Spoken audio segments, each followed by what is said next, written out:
Bonjour mesdames, messieurs et bienvenue à un autre épisode du Soundcheck Podcast Studio. Très heureux de vous savoir à l'écoute. Encore une fois, le podcast gagne en popularité. Merci à TVC 22 où est-ce qu'on se trouve dans les studios pour le tournage de l'émission. Merci au réseau MaTV de diffuser cette émission-là depuis plus d'un an maintenant. Très heureux de faire partie de cette aventure-là comme animateur. Très heureux de vous savoir à l'écoute. Et je vais m'adresser à toi, puis je vais te présenter par la suite, mais on est écouté de l'autre côté de l'océan. On est écouté en France, en Belgique. De l'autre côté de l'océan. Ouais, il semble que la francophonie canadienne commence à découvrir le podcast. Je pensais qu'avec mon franc-parler, jamais. Je pensais que tu allais dire ton français average, mais non. Genre, ça pourrait être ça. On est dans le même bateau. Ouais. Alors, je vais vous l'introduire tout de suite, mesdames et messieurs. Puis après ça, je vais vous inciter à vous abonner aux réseaux sociaux. Simon Lavergne est avec moi aujourd'hui. Simon est une personnalité publique. Tu as fait plusieurs choses. En fait, tu fais plusieurs choses au niveau des médias. On va rentrer là-dedans. Tu es avant tout un ami. Ben ouais. Et je suis très heureux de t'avoir sur ma chaise. C'est à mon tour aujourd'hui de te cuisiner. Oui, hein? Parce que on a fait plusieurs projets ensemble. Tu as développé l'univers du podcast énormément dans la région de l'Outaouais. Correct, ouais. Je pense. En partant de la pandémie, où est-ce qu'on avait besoin de communiquer. Ouais. Je pense que tu avais besoin de te rapprocher des gens parce que tu restes très loin. Tu restes loin, dans la petite nation, pour ceux qui connaissent ça, la ville de Ripon. Tu as commencé les podcasts dans ta roulotte, si je ne me trompe pas, pour ne pas déranger ta famille. Oui. En fait, ça devenait un studio. Ouais. Une roulotte peut devenir un studio. Ouais. Puis c'est comme ça que j'ai commencé. Avec un équipement de base, rudimentaire. Ouais. Mais à la base, ce que tu maîtrisais, c'est la communication parce que c'était ton métier. En fait, c'est ton métier. Ouais. Tu as un bac en gestion marketing. Et j'aimerais ça, avant qu'on rentre dans la phase professionnelle de ta vie, j'aimerais ça que tu me parles de... Tu viens de où, toi? Moi, je viens de Ripon. J'habite à Ripon encore, mais moi, je viens de là. C'est ma place, la petite nation. Puis là, il y a la nation du côté ontarien, mais il y a la petite nation qui est à peu près à distance équivalente là, de Rockland versus Thurso. C'est chacun leur côté, mais ils ont décidé qu'ils appelaient ça à peu près de la même manière. La Rivière-Nation du côté ontarien, la Rivière-Petite-Nation du côté québécois. Donc, Ripon est un village d'où vient Stéphane Richer, le dernier marqueur de 50 buts. Il a voulu le plugger. Oui, mais écoute, c'est mon petit cousin, Stéphane Richer. C'est vrai? Oui. Okay. Cousin à mon père, donc fallait que je le plug. Donc, je suis pas la seule personnalité de Ripon. Fait que t'es le small town boy qu'on appelle. Exactement. Je suis venu après les autres, tu comprends? Il y a eu un avant Simon Lavergne à Ripon. Parce que tu m'as dit en pré-entrevue, tu vas dire là... L'émission va avoir un plan large. J'imagine qu'il va être plus large que d'habitude. Avec nous deux, c'est un plan extra large. Peut-être si la TV donne du livre aujourd'hui, ça va en donner 20. C'est clair, ça c'est clair. Mais oui, je viens de Ripon, un petit village, comme on retrouve dans l'Est ontarien beaucoup aussi, ici à Rockland. Donc oui, très familial. Moi, je viens d'une famille, mon père, les Lavergne, ils étaient 14 dans leur famille. Fait que j'ai 13 oncles et tantes. Donc la famille typique de rang, là.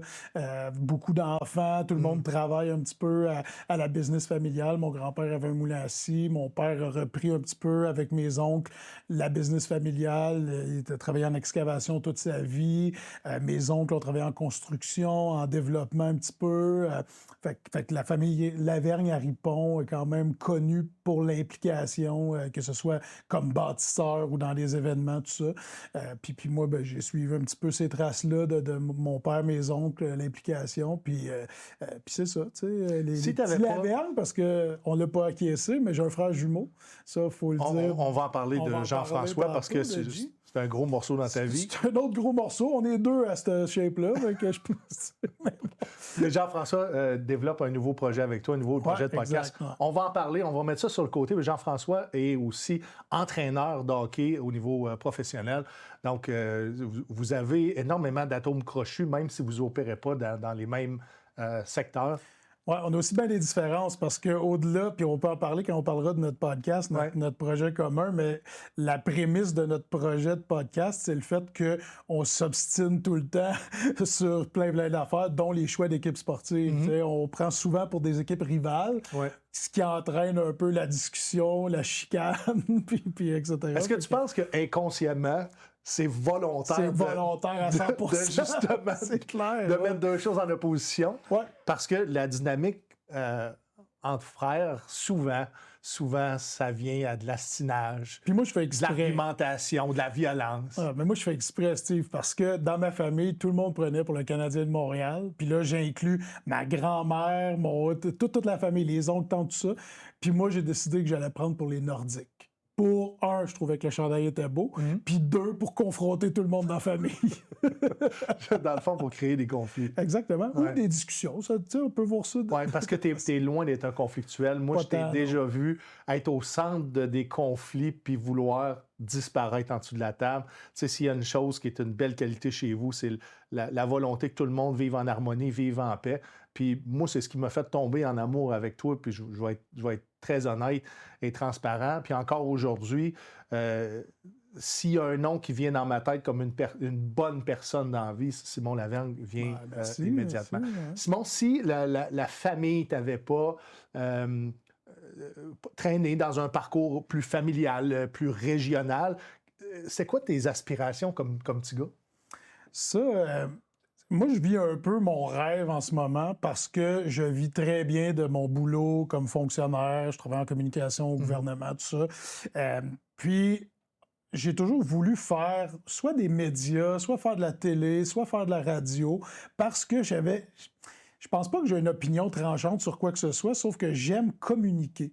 Puis c'est pas nécessairement le contenu, mais c'est la manière de le faire, un petit peu tout ce qui est l'arrière-scène, le développement d'idées, des trucs comme ça, au-delà de juste pouvoir donner une opinion, par exemple. Fait que j'ai toujours voulu faire ça, puis... Inspiré par qui, par quoi? Inspiré par mes oncles, mon père. Mon père est un grand comique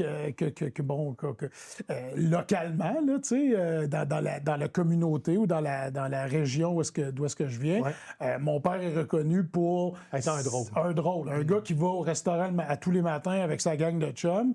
Là, il est décédé cette année, mais qui allait au restaurant avec ses chums. Puis c'était le bouffon. C'était lui qui disait toujours... la patente qui allait faire déraper tout le monde, tu sais. Donc, c'est de là que je tiens ça. Et mes oncles sont hyper drôles aussi, tu sais. Mon oncle Daniel, mon oncle Yvon, tout ça. C'est des gars avec des sens de l'humour super développés, puis des pinces sans rire, puis, tu sais, du monde qui aime... Ben, t'as parlé de ça, de ma qualité, de vouloir que les gens soient de bonne humeur autour de moi. Ça fait partie de la famille. Il y a juste mon frère qui n'a pas hérité de ça, là, avec son air bête, puis on pourra en reparler. Mais c'est pas vrai, je pense. Mais il l'acquiesce de toute façon. Oui, non, mais ton frère a juste une grosse carapace. C'est ça. Vraiment une grosse carapace. Ouais. Puis c'est correct d'avoir une grosse carapace parce que Jean-François, aujourd'hui, c'est un ami.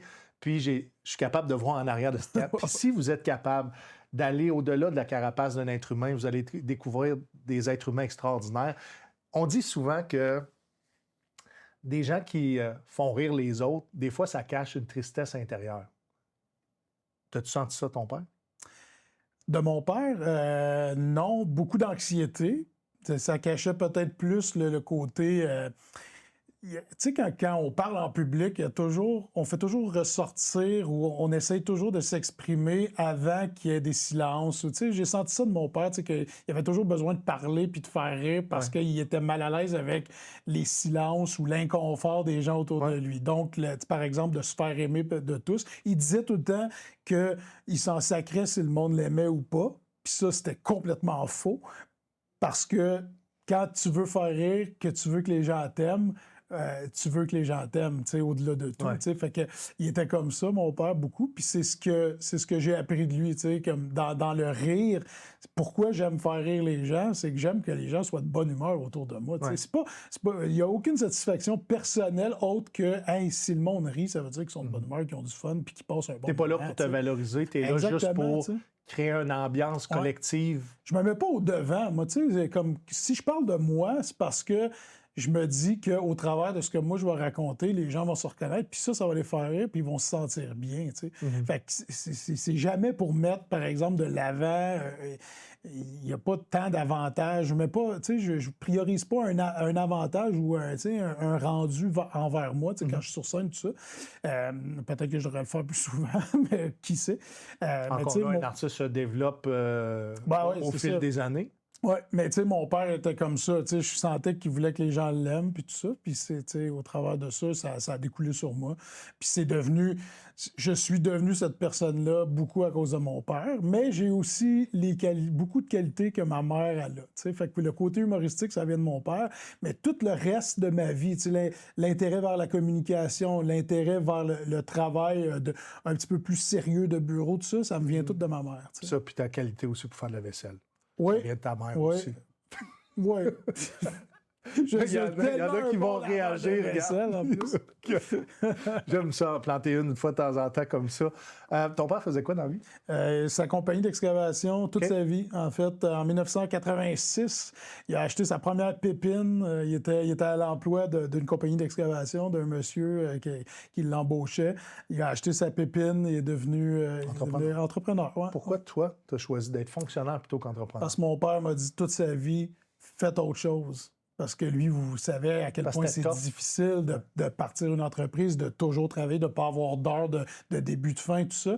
Il nous a toujours encouragé à étudier, faire complètement autre chose. Puis, Est-ce qu'il était quand même présent pour vous autres ou comme entrepreneur? Oui, non, complètement présent. Puis tu sais, c'est typique peut-être des petits villages, là. Je veux dire, mon père revenait à la maison tous les soirs. Tu sais, oui, des fois un petit peu plus tard, puis tout ça, mais même si il ne voulait pas qu'on reprenne la compagnie familiale, à proprement dit, il nous impliquait quand même dans la compagnie. Donc, tu sais, il nous amenait jeunes. Je me souviens d'avoir fait de la pelle ronde pour des champs d'épuration. J'en ai pelleté de la petite roche. Là. J'étais pas son employé modèle, puis j'étais sûrement pourri pour faire ça.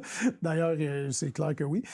Mais il aimait ça qu'on aille avec lui, voir qu'est-ce qu'il fait. Puis, tu sais, mon père, c'était une star du maniement de la pelle, mais de la pelle, de la pépine, de la pelle mécanique, tout ça. Il disait toujours que la pelle, c'était l'extension de ses propres doigts, de ses propres mains. Puis ça, tout le monde le disait. Il était tellement habile, il pouvait éteindre une chandelle avec la pelle de la pépine ou de la pelle mécanique. T'sais. Fait que ça, il était fier de le dire. Il était fier de ce qu'il était capable de faire, mais il était fier de nous le montrer quand on allait travailler avec lui. Fait que c'était un petit peu ça. Tu as fait un bac en gestion marketing à quelle université? En fait, un cours par correspondance à l'Université du Vermont. OK. Donc, aux États-Unis. Oui. Puis là, tu dis un bac, je ne l'ai pas, mon bac. Je ne l'ai pas terminé. Là. Mais tu sais, j'ai je voulais te le faire dire à l'écran. Tu comprends-tu? Ton frère va être tellement content quand je t'ai fait dire ça. Mais j'ai ça fait peut lui donner aussi, des munitions pour Noël. C'est clair. Puis j'ai fait aussi des cours avec la TELUC par correspondance. Parce que quand j'ai fini mon cégep, je suis allé sur le marché du travail. Je voulais fait un 2 ans de cégep en... Oui, en fait, j'ai commencé en informatique. Puis après ça, je me suis en allé parce que moi, je suis arrivé au cégep en 2000. C'était le bug de l'an 2000.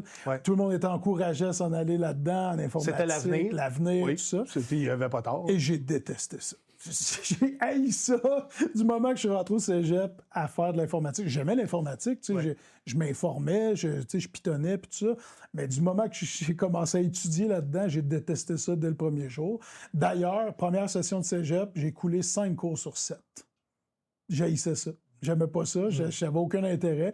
J'ai découvert les bars à ce moment-là, un petit gars de la campagne qui se retrouve à Saint-Jérôme, la possibilité de sortir un peu le soir, tout ça.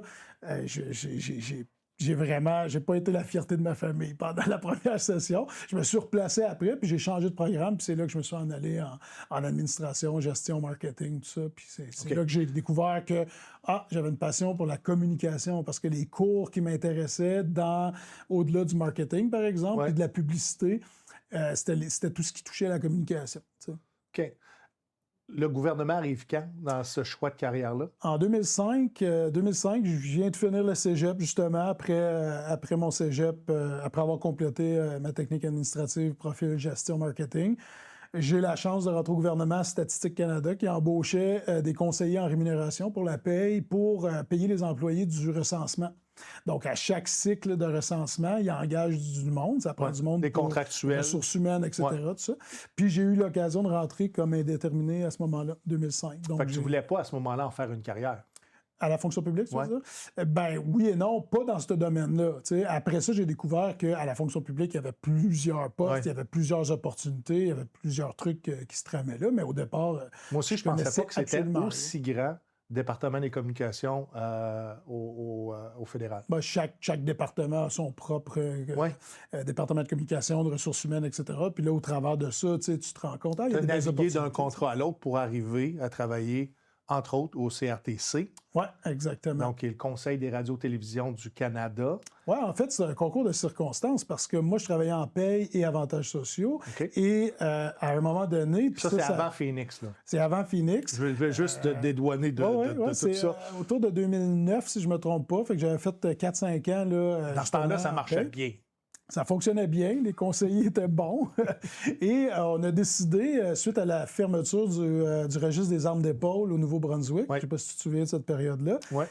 qu'il fallait redonner des emplois justement dans l'Atlantique et tout. Donc, on a centralisé les services de paye à Miramichi au Nouveau-Brunswick. OK. Donc, moi, je n'avais pas été encore mis en disponibilité. Là. Je ne savais pas si j'allais perdre ma job ou non, mais on avait centralisé les services de paye, tout ça.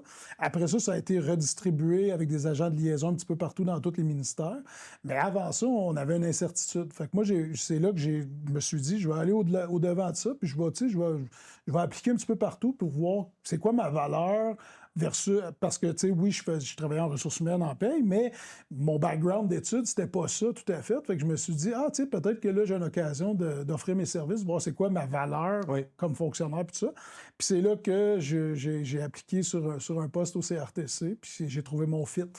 Pour les néophytes, CRTC, on connaît le CRTQ, Conseil télévision radio du Québec. CRTC a fait un peu le même travail. Est-ce que tu es capable de nous expliquer la différence entre les deux, puis c'est quoi leur secteur de responsabilité? Oui, la responsabilité du CRTC est plus large parce qu'elle est pan-canadienne. Donc, toutes les licences en radio, télé, c'est le CRTC qui les régit, tout ça. Mais au-delà de ça, il y a plusieurs lois qui sont... il y a plusieurs lois canadiennes qui sont régies par le CRTC. Donc, la loi sur la radiodiffusion, la loi sur les télécommunications, plusieurs autres petits trucs là, qui ont rapport avec justement les télécoms, la radiodiffusion. Grosso modo, ils réglementent la télé puis la radio, mais aussi... Qui est déjà réglementé dans chaque province? Oui, mais la loi sur sur la radiodiffusion date de 1968, donc avant toutes les lois, par exemple, provinciales, là, il y avait la loi canadienne. Est-ce que ça a préséance? Parce que des fois, c'est pas toujours le cas. Ou est-ce qu'une loi fédérale a préséance sur une loi provinciale? Puis même, je te dirais que c'est débattable en cours. En fait... c'est une bonne question. As-tu déjà fait face à des litiges semblables? Par exemple, que le CRTQ donnait une position, puis le CRTC, de par la loi, avait une position différente? Non, parce qu'en fait, la loi de la radiodiffusion, pour prendre celle-là en particulier, le CRTQ puis les institutions provinciales se basent aussi sur ça. C'est une réglementation canadienne. Donc, par la force des choses, la loi applicable côté fédéral a préséance sur probablement n'importe quoi d'autre de provincial. Mais tu sais, ça fait un petit bout, je suis plus là. Fait que tu sais, peut-être là, il y a une grosse réforme. Plusieurs juristes, il y en a qui ont dit que les deux ont... Puis c'est surtout dans le quand Mike Ward est allé contre la couronne au niveau de la Cour suprême, exactement, c'est là qu'on en a appris davantage sur les législations provinciales et fédérales, puis que techniquement, c'est débattable parce que les deux peuvent être mis sur le même pied d'égalité. Concrètement, qu'est-ce que le CRTC oblige ou fait, ou c'est quoi au quotidien? Bien, premièrement, il y a toute la réglementation autour de radio et de la télé et des télécommunications. Est-ce que ça va jusqu'à gérer ce que tu peux dire, ce que tu peux pas dire? Ça, c'était peut-être plus vrai avant, je te dirais. Maintenant, tu sais, il y a le CBSC, là, qui est le Canadian Broadcasting Council. Eux sont plus au niveau du contenu, tu sais. Qu'est-ce qui se dit en ondes? Ça, c'est fédéral ou provincial? C'est fédéral aussi. Okay, c'est fédéral aussi, mais c'est pas le CRTC. Le CRTC va donner une licence, va gérer un peu, comment tu vas gérer ta propre licence? Exactement, tu sais, puis publicité, c'est-tu leur ressort Non, aussi? il y a aussi une agence qui gère ça. Il y a aussi une agence qui gère les copyrights. Ouais. Fait que tout est Après un ça, petit peu contenu distribué. anglophone, francophone, on est dans un pays bilingue. Je te dirais, le CRTC travaille plus au niveau de faire respecter les lois, la loi. Et les licences octroyées par le CRTC. Exactement.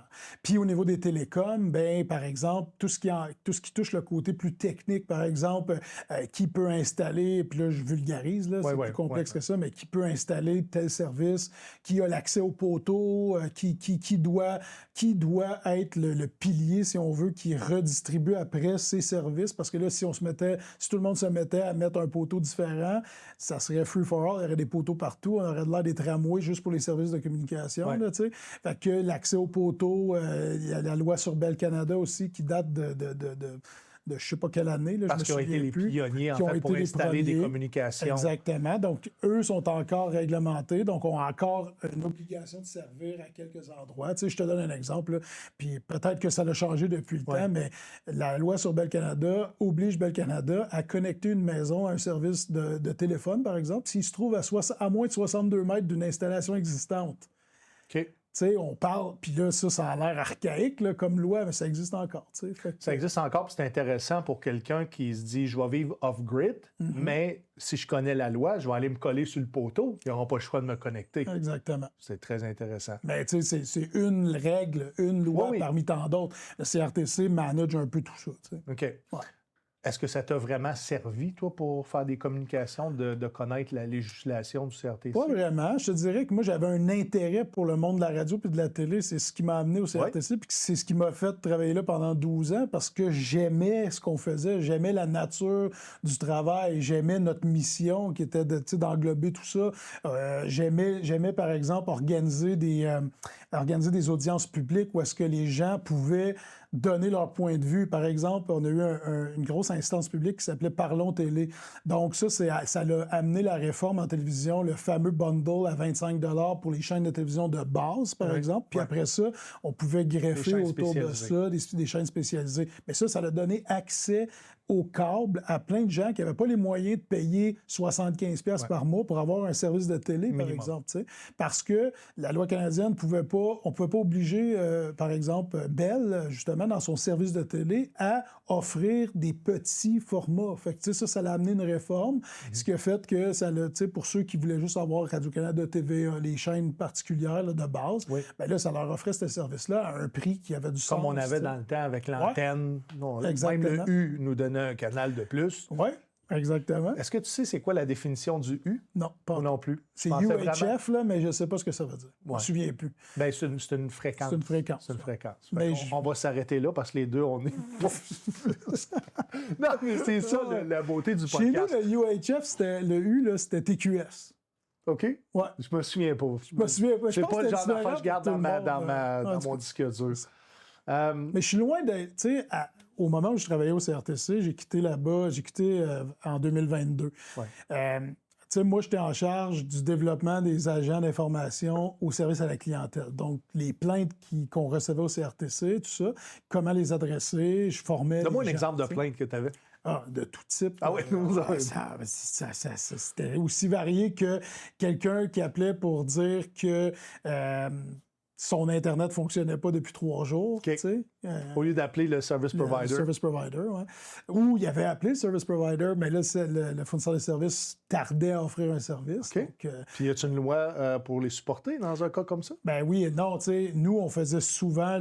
C'était une grosse job de lien entre les entités, donc entre le client puis Oui, ils ont une obligation de service, là, mais souvent, ça se réglait juste par exemple, une lettre au client en copiant le fournisseur de service, en disant, écoutez, vous devez répondre à cette personne-là. Puis, souvent, sous la pression, ils le faisaient parce que la licence dépend de leurs résultats. Exactement. En fait, de leur action. Ça pouvait être aussi varié que moi, j'ai déjà reçu un appel d'une dame qui appelait parce que l'autobus à Québec était en retard. Parce que le service de transport en commun de la capitale, c'est RTC. Fait qu'elle, elle appelait au CRTC pour se plaindre parce que l'autobus... Qui était la commission du réseau de transport. Exactement. Donc, tu sais, c'est varié, là, on s'entend. Là. Ouais. Les gens, souvent, avaient accès à ce numéro de téléphone-là plus facilement que n'importe quoi ailleurs. Tu sais, par exemple, notre numéro de téléphone était beaucoup plus public que le service à la clientèle chez Vidéotron, par exemple. Right. Tu sais, tu comprends? Qui essayait de le cacher davantage. Ouais. C'est ça. Donc, nous, on avait cette obligation-là d'être disponible. Les gens appelaient surtout pour se faire souvent transférer vers un fournisseur de services parce que c'était leur moyen de contact, leur point de contact. Tu sais. Est-ce qu'il est vrai que Bell a des obligations aussi de ne pas favoriser un monopole? Est-ce qu'ils sont obligés d'aider d'autres service providers? C'est quoi en français, fournisseurs de services. Fournisseurs de services à, comme tu le dis, utiliser leur installation, qui sont là depuis le jour 1. Ouais. Pour pas qu'il s'installe un genre de monopole, est-ce que c'est le CRTC aussi qui régit tout ça? Oui, exactement. Puis c'est très large, là. Je pourrais pas rentrer dans tous les détails, mais oui, par exemple, on appelle ça des incumbents. Donc, les titulaires ou les grosses compagnies, puis c'est pas juste Bell, là. Il y a Bell, Rogers, TELUS là, au Canada. Ceux qui détiennent la majorité de l'infrastructure de base doivent revendre leurs services à un prix pas wholesale, mais...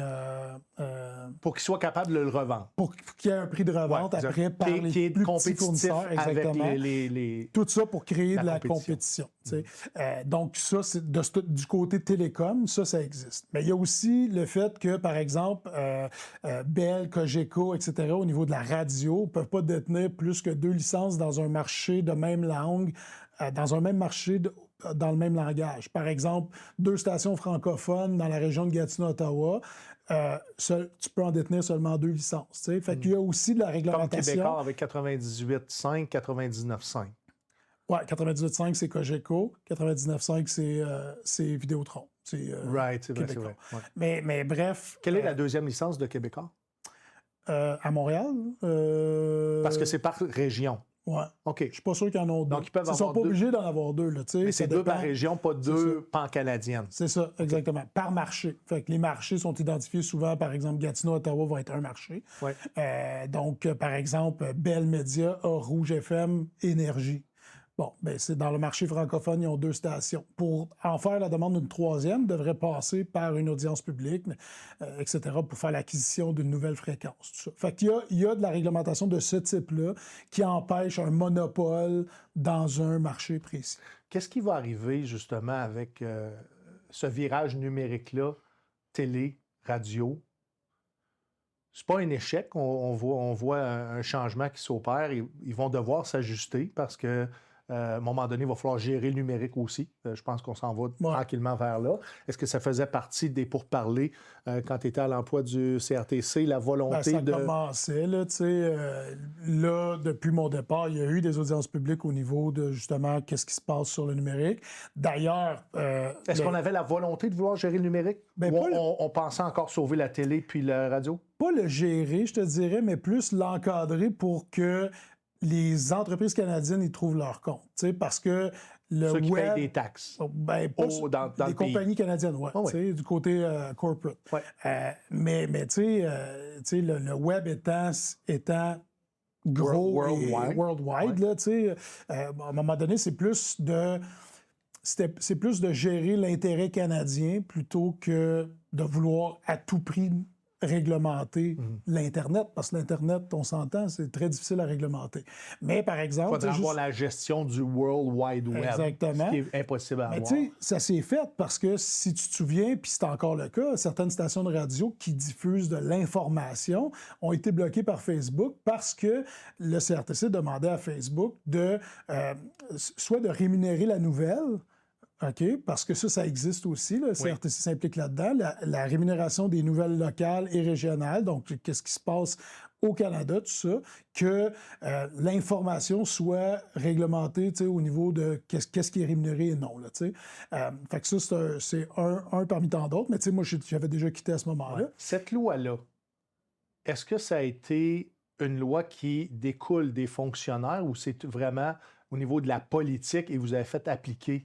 Oui, c'est ça. C'est la politique. Mais, tu sais, encore là, moi, j'ai quitté avant, fait que là, tu sais, je suis... Est-ce que les gens au CRTC croyaient pertinemment que c'était une bonne loi, une bonne législation? La loi sur du côté numérique, tu parles? Du côté numérique, le fait que les médias qui sont subventionnés Ouais. ne pouvaient plus apparaître ces plateformes numériques parce que les plateformes numériques devaient se conformer à la législation canadienne. Puis il y en a beaucoup qui pensent que c'est Facebook qui voulait plus du contenu médiatique canadien, ce qui est complètement faux. Ils devaient se conformer à la loi canadienne. Ouais. En fait, c'est quand même Facebook Qu'est-ce que toi t'en penses? Ben, en fait, c'est quand même Facebook qui a pris la décision de ne plus de bloquer les pages où est-ce qu'il y avait de l'information. Fait que, tu sais, oui, c'est la loi qui les a amenés à faire ça parce qu'eux autres voulaient pas rémunérer et il y a une difficulté à établir est-ce que c'est une source journalistique ou non, tu sais, parce que encore plus avec l'intelligence artificielle là, en ce moment, en 2025, puis là, on recule, tu sais, où est-ce qu'il y en avait plus ou moins, là, tu sais. Il y a toute cette complexité-là de dire, OK, est-ce que c'est vraiment une nouvelle ou c'est monsieur, madame, tout le monde qui y va de son propre point de vue? Ouais. C'est plus facile à identifier avec des stations de radio, des stations de Tout ce qui est subventionné par l'État, en fait, en partie ou au complet. Oui, mais tu sais, pour Facebook, eux autres se sont dédouanés en disant, parfait, on bloque ces pages-là, comme ça, on n'a pas l'obligation de vérifier est-ce que c'est une nouvelle qu'on doit rémunérer, etc., etc. Fait que, tu sais, puis là, je vulgarise encore une fois parce que c'est beaucoup plus complexe que ça. Puis je suis plus là non plus, tu sais, je suis plus au fait des dossiers, mais tu sais, je m'intéresse assez pour connaître un petit peu comment ça a fonctionné, comment on est arrivé là. Puis c'est encore un litige aujourd'hui. Là, je me demande, le monde essaie encore de revoir leur page. Là, le fait qu'on n'en tire pas une rémunération puis qu'on soit plus là, je me demande si c'est un avantage pour les Canadiens ou un désavantage. Puis là, j'ai juste à penser par rapport à l'information, les sources. On prend des sources maintenant de nouvelles sur Hollywood PQ. Partout, oui. Donc, au petit gamin. C'est ces plateformes-là qui sont devenues les plateformes d'information, ces réseaux sociaux. Sinon, c'est des animateurs qui vont placer du contenu qui ne viendront pas des plateformes, mais qui vont venir du travail qu'ils ont fait au travers des plateformes.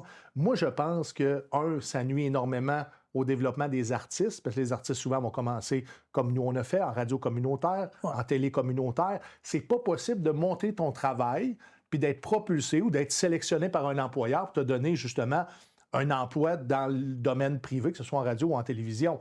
Je pense que moi, ça m'a fait souffrir énormément comme jeune artiste, comme jeune qui commençait dans les communications, de ne pas être capable de montrer mon travail à ceux qui allaient m'engager pour me faire progresser dans cette carrière-là. Je ne sais pas s'il était pleinement conscient qu'il y avait un enjeu, il y avait des enjeux de politique, parce que si ta population est désinformée plutôt qu'informée, bien, je pense que tu vas avoir un réel problème quand il va arriver le temps des élections, quand il va arriver le temps aussi de passer des messages à la population qui vient du gouvernement, malgré que le gouvernement semble très bien se positionner ces réseaux sociaux.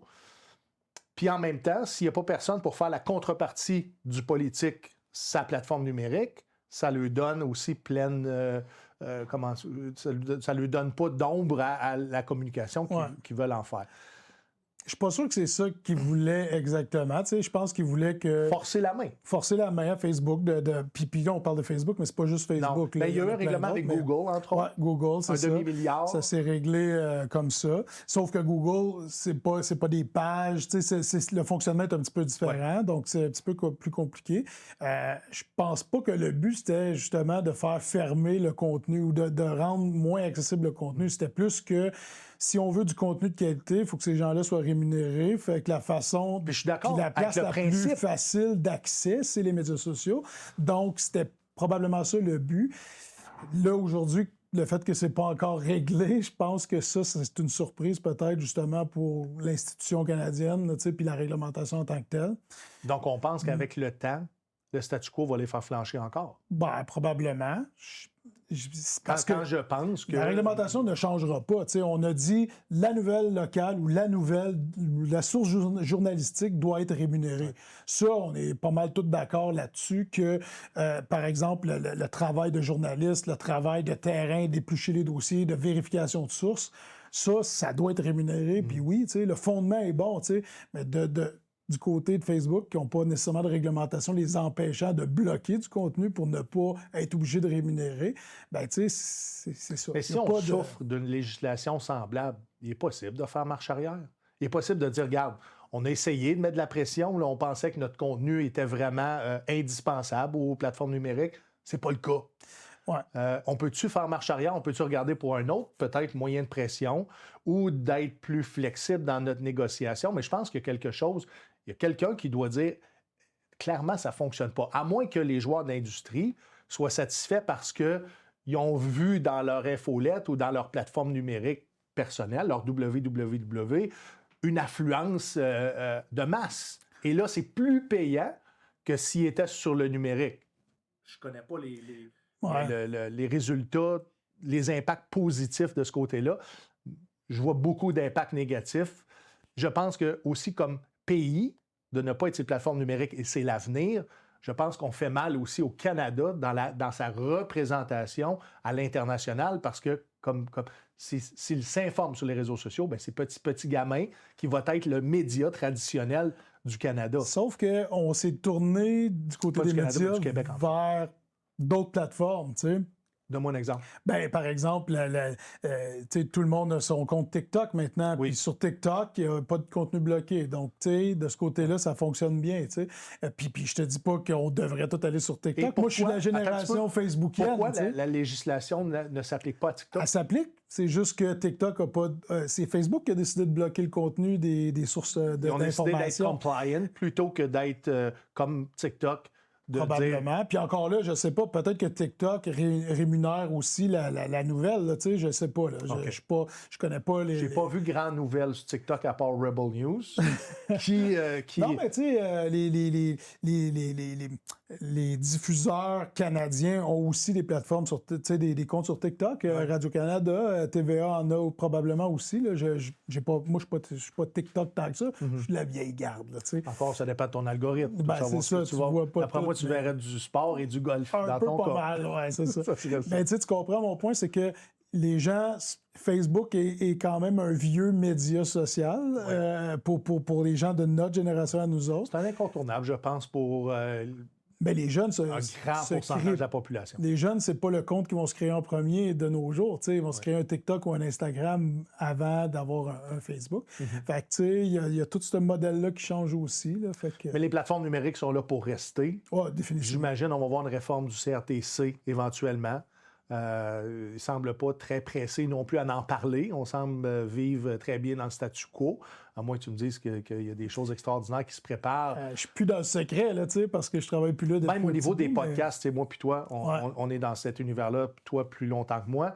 On est dans cet univers-là, puis on parle même de vouloir syndicaliser un peu les podcasts, en fait, parce qu'on fait du contenu télé, radio, en combiné, puis des fois, il y en a que c'est juste l'audio, il y en a que c'est le package complet, mais on voit une affluence de ce côté-là, on voit qu'il y a des invités qui apportent beaucoup d'eau au moulin, puis on aimerait ça en prendre une partie de la tarte, justement, pour continuer de financer le développement des médias. Qu'est-ce que tu penses de cette volonté-là de vouloir gérer le numérique?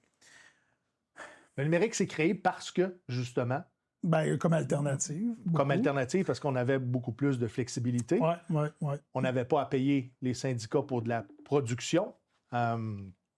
Écoute, mon opinion est que je veux que les podcasts gardent la liberté qu'ils ont.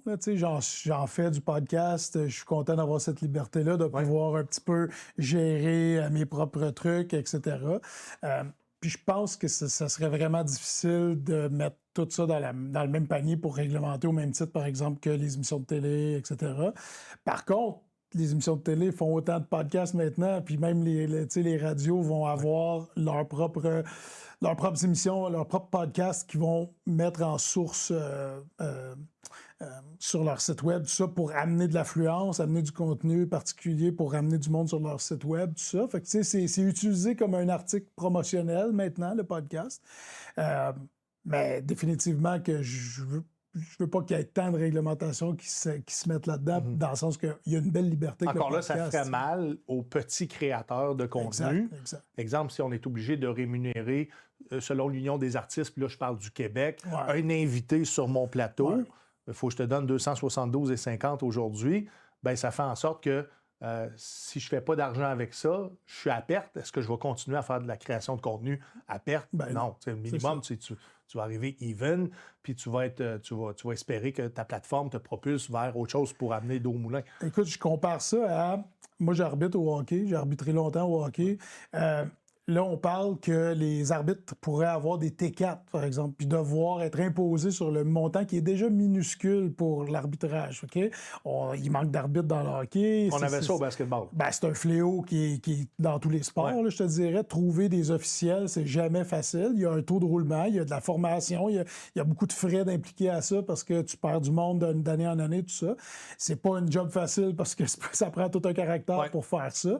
Et là, on parle d'imposer, de fournir un T4 sur le montant qui est donné aux arbitres, aux officiels, qui n'est pas un montant astronomique. Là. Si tu arbitres un match bantam, puis tu es juge de ligne, là, c'est 20$ ou en bas de 20$. Tu comprends? Tu fais pas une fortune en faisant ça. Tu as ton déplacement, tu as des dépenses. Tu n'es pas une entreprise, tu n'es pas un Inc., donc tu ne peux pas amortir tes dépenses. Exactement. Si tu prends ton montant, puis que dans ton rapport d'impôt à la fin de l'année, probablement que ça va s'équivaloir. Puis tu dis, OK, ben là, voici mes frais de déplacement, voici mes frais pour la bouffe pendant que j'étais là, etc., etc. Probablement que tu arrives à la fin de l'année avec plus de frais que dans en même temps, ça te coûte plus cher de comptabilité. Ben, c'est ça le problème. Donc, tu vas arriver en déficit à la fin de l'année. Donc, tu le fais pour le plaisir de le faire, parce que tu es passionné. C'est ça. Donc, ou tu as un objectif de carrière. C'est ça, mais donc le podcast, c'est un peu le même principe. T'sais. Si on commence à dire, OK, ben là, il va falloir que tu rémunères selon l'Union des artistes, le cachet minimal de tout ça. Il va falloir que ton technicien qui régit la caméra soit payé à tel montant aussi, tout ça. T'sais, souvent, on le fait par nous autres mêmes. Là, toi, tu as un beau studio ici, puis c'est cool, tu as un beau partenariat avec une télé communautaire, ça fonctionne bien, c'est le fun. Mais souvent, là, si on parle de mon podcast, là, c'est moi qui les installe, les caméras, avant qu'on commence. Puis je suis dans un emplacement public parce que... Les caméras, tu les as achetées. Je les ai achetées sont amorties sur le nombre d'années que tu vas faire ça. Exactement. Mais on sait très bien que l'équipement coûte une fortune. Puis pas juste l'équipement. Tu as besoin d'un aviseur technique. T'sais, on n'a pas appris ça. On n'est pas né avec ça dans les mains. Puis, étant donné que le podcast est toujours en évolution, toujours besoin de se tenir à jour. Puis moi, j'ai une maladie mentale. Là. Je veux toujours avoir le meilleur équipement possible, les meilleurs micros pour avoir le meilleur son. Je me souviens les micros à l'époque. D'ailleurs, j'ai encore le premier micro que tu m'as fait acheter. Oui, hein? Je l'utilise encore. USB, là, que j'ai fait... Mais ça sonne bien. Ben, écoute, pour ce que ça valait. C'est exactement. Je me souviens d'avoir fait mon premier podcast où est-ce que j'avais des écouteurs, là, des écouteurs qui se pluguaient dans l'ordi, là, puis je me souviens de ne pas avoir mis la bonne source audio. Donc, j'avais des écouteurs avec un micro, mais le son, on m'entendait par le son de l'ordi, on m'entendait pas par le son de mes écouteurs. Donc, j'avais tout fait mon setup avec mes écouteurs, mais j'avais oublié de sélectionner la bonne source audio. Quand je te dis multitâche, puis on fait tout, puis on apprend avec les erreurs, ben c'est comme ça que j'ai appris. Je me suis rendu compte après l'enregistrement, que mon audio venait de l'ordi et non de mon micro sur mon écouteur, qui aurait été mieux que le son de l'ordi. Mais ça sonnait cacane parce que, justement... manque de maîtriser le côté technique. Puis encore aujourd'hui, il y a 2 semaines, on a lancé notre podcast, puis notre source audio venait de la webcam qui nous filme, au lieu des micros. Ça sonnait affreusement, mais c'est encore des erreurs qu'on fait aujourd'hui parce que, justement, on n'en a pas de technicien, puis tout ça, sauf que ça rend le podcast un peu plus folklorique, un peu plus accessible, un peu plus humain, justement. Authentique, parce qu'on en parlait en pré-entrevue, tu m'as demandé, est-ce que vous allez faire du montage avec ça? J'ai dit non, nous, on édite début à la fin, puis on laisse le contenu vivre comme on l'a vécu, moi puis toi, sur le plateau. Je pense que les gens apprécient l'authenticité. Puis tu as dit, est-ce que la télé te limite à un minutage? Et la réponse était non, parce que je suis à la télé communautaire, je suis à la radio communautaire, donc on est capable de jouer davantage avec la programmation, ce que tu ne pourrais pas faire sur une télé privée ou une licence de radio privée. Pourquoi la télé et la radio, à ton avis, est rendue où est-ce qu'elle est rendue? Puis on voit que ça prend le bord. L'accessibilité à autre chose, tu sais. Donc, c'est mieux ailleurs d'avoir le choix. C'est pas mieux ailleurs. C'est pas mieux ailleurs. Là, je veux mettre ça au clair. Non, attends un petit peu, je m'en allais dire. C'est mieux ailleurs parce que tu peux choisir quand et comment tu écoutes le contenu? Oui, ça. Mais la télé, la radio fait encore de l'excellente télé, de l'excellente radio, Oui. de la source d'information. Fait qu'il y a des gens qu'eux autres, ce qu'ils veulent, c'est ça. Qui veulent écouter une émission à une heure précise, qui veulent avoir ce rendez-vous-là, puis c'est bien correct comme ça. Moi je suis un peu comme ça. Puis on le voit dans le sport. Il n'y a pas un podcast dans le sport où il n'y a pas une production télé ou alternative que la télé qui va t'amener le direct sportif. La preuve, c'est que si, par exemple, Netflix achète les droits pour le match de NFL à Noël, il va être en direct pareil, même si c'est sur Netflix. T'sais. C'est une plateforme différente, mais ça reste que le monde, il y a certaines personnes qui veulent du contenu. L'accessibilité est plus compliquée que tu es abonné au câble, donc on zappe, puis on s'en plusieurs plateformes. Ça te prend un abonnement, il faut que tu rentres des informations, il faut que tu sois conscient que si tu ne payes pas l'abonnement premium, je vais le dire celui-là parce que c'est relié à YouTube, ben tu vas te retrouver avec des commerciales qui peuvent être plus ou moins parasitaires dans ce que tu veux écouter. Mais tout ça, c'est l'offre et la demande, tu sais. Ouais. Je veux dire, OK, c'est... Mais tu es d'accord avec moi qu'on voit ce changement-là parce que, puis je pense qu'à l'époque, les enregistreurs numériques pouvaient déjà nous dire où c'est qu'on s'en allait dans l'avenir. On enregistrait nos programmes pour les écouter quand ça nous tentait, quand c'était le bon moment dans la journée, plutôt que de couper le souper à 6h15 parce que l'émission commence à 7. Oui, tout à fait. Puis ça, il y a tout le modèle culturel puis démographique qui fait qu'à cette heure, il faut une certaine flexibilité dans nos horaires de contenu, de divertissement, parce que nos horaires de travail, nos horaires de famille sont un peu plus fous qu'ils étaient à l'époque. À l'époque, tout le monde rentrait pour aller souper à la même heure. Là, à cette heure, ben, c'est un peu différent. Si tu n'allais pas souper, tu passais en dessous... De la table. En dessous de la table, oui. Mais tu sais, oui, il y a tout ça qui a changé, nos habitudes ont changé, ce qui fait que le modèle change parce que ça s'adapte à ce que nous, on a besoin comme consommateurs, tu sais. Mais tu sais, il se fait encore du bon contenu. La télé a raison d'être là encore, la radio a raison d'être là encore, tu sais, au même titre que les podcasts ou, par exemple, le contenu exclusif web qui va chercher du monde qui veulent écouter des trucs souvent un peu moins longs parce que notre niveau d'attention a changé aussi avec au cours des années. Et je pense que la rémunération en arrière d'une production télévisuelle ou d'une production radiophonique, il y a des obligations. Ouais. Encore là, on parle de législation. Ces obligations-là font en sorte que le coût de production est beaucoup trop élevé, souvent, parce que maintenant, on vend moins de publicité, exemple.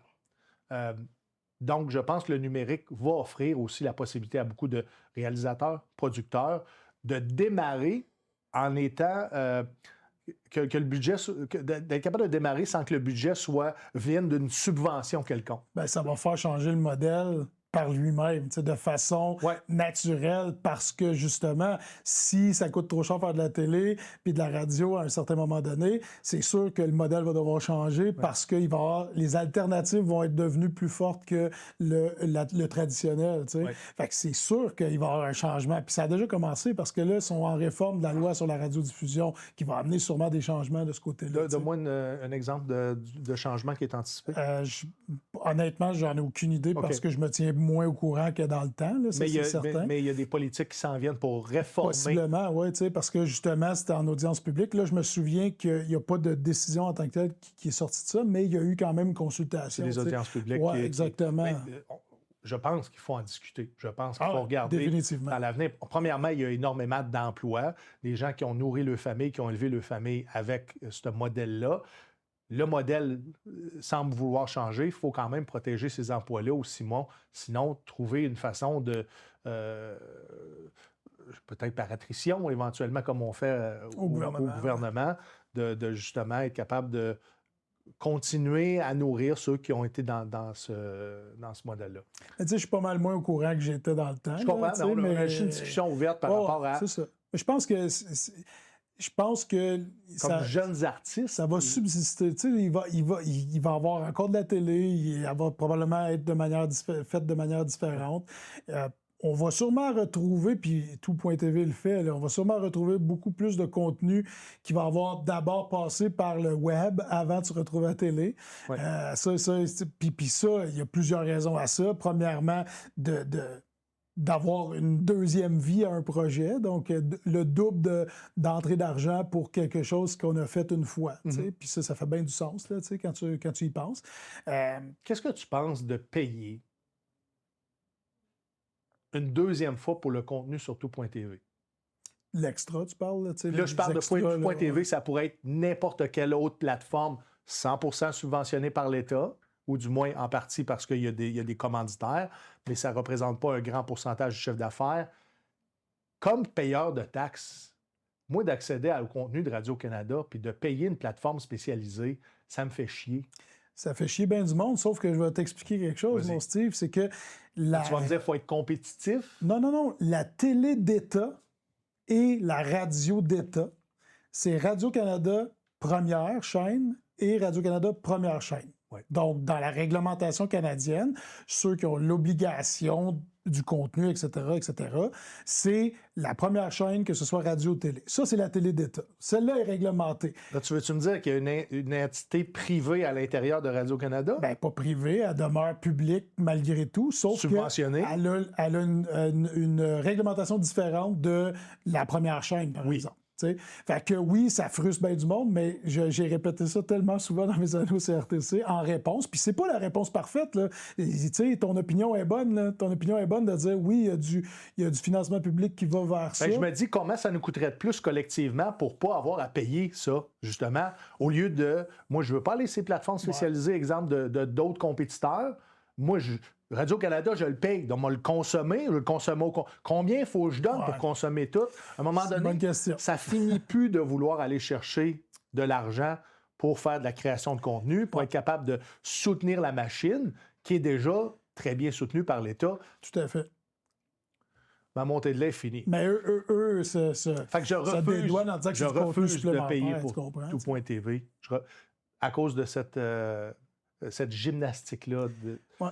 Mais le contenu que tu peux écouter, par exemple, à Radio-Canada, première chaîne, là, ou peu importe comment tu l'appelles, le Radio-Canada Télé, le contenu qui joue à la télé va être disponible gratuitement sur Tout.tv. Il ne sera jamais, par la force des choses, offert sur du côté payant de la plateforme. Sauf que quand ils vont faire un pitch pour vendre de la publicité, ils vont probablement utiliser le contenu qui était déjà payé et s'en servir comme étant, dire, voici notre offre sur Tout.tv et ça l'inclut ce qui est 100% subventionné, qui est gratuit.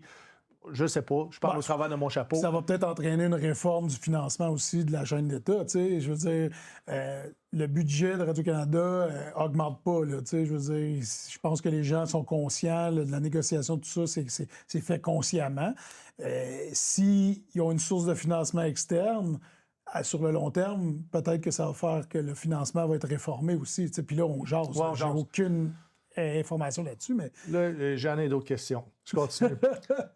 Est-ce que, de par la licence, Radio-Canada doit donner autant de temps d'antenne à un parti politique plutôt qu'un autre?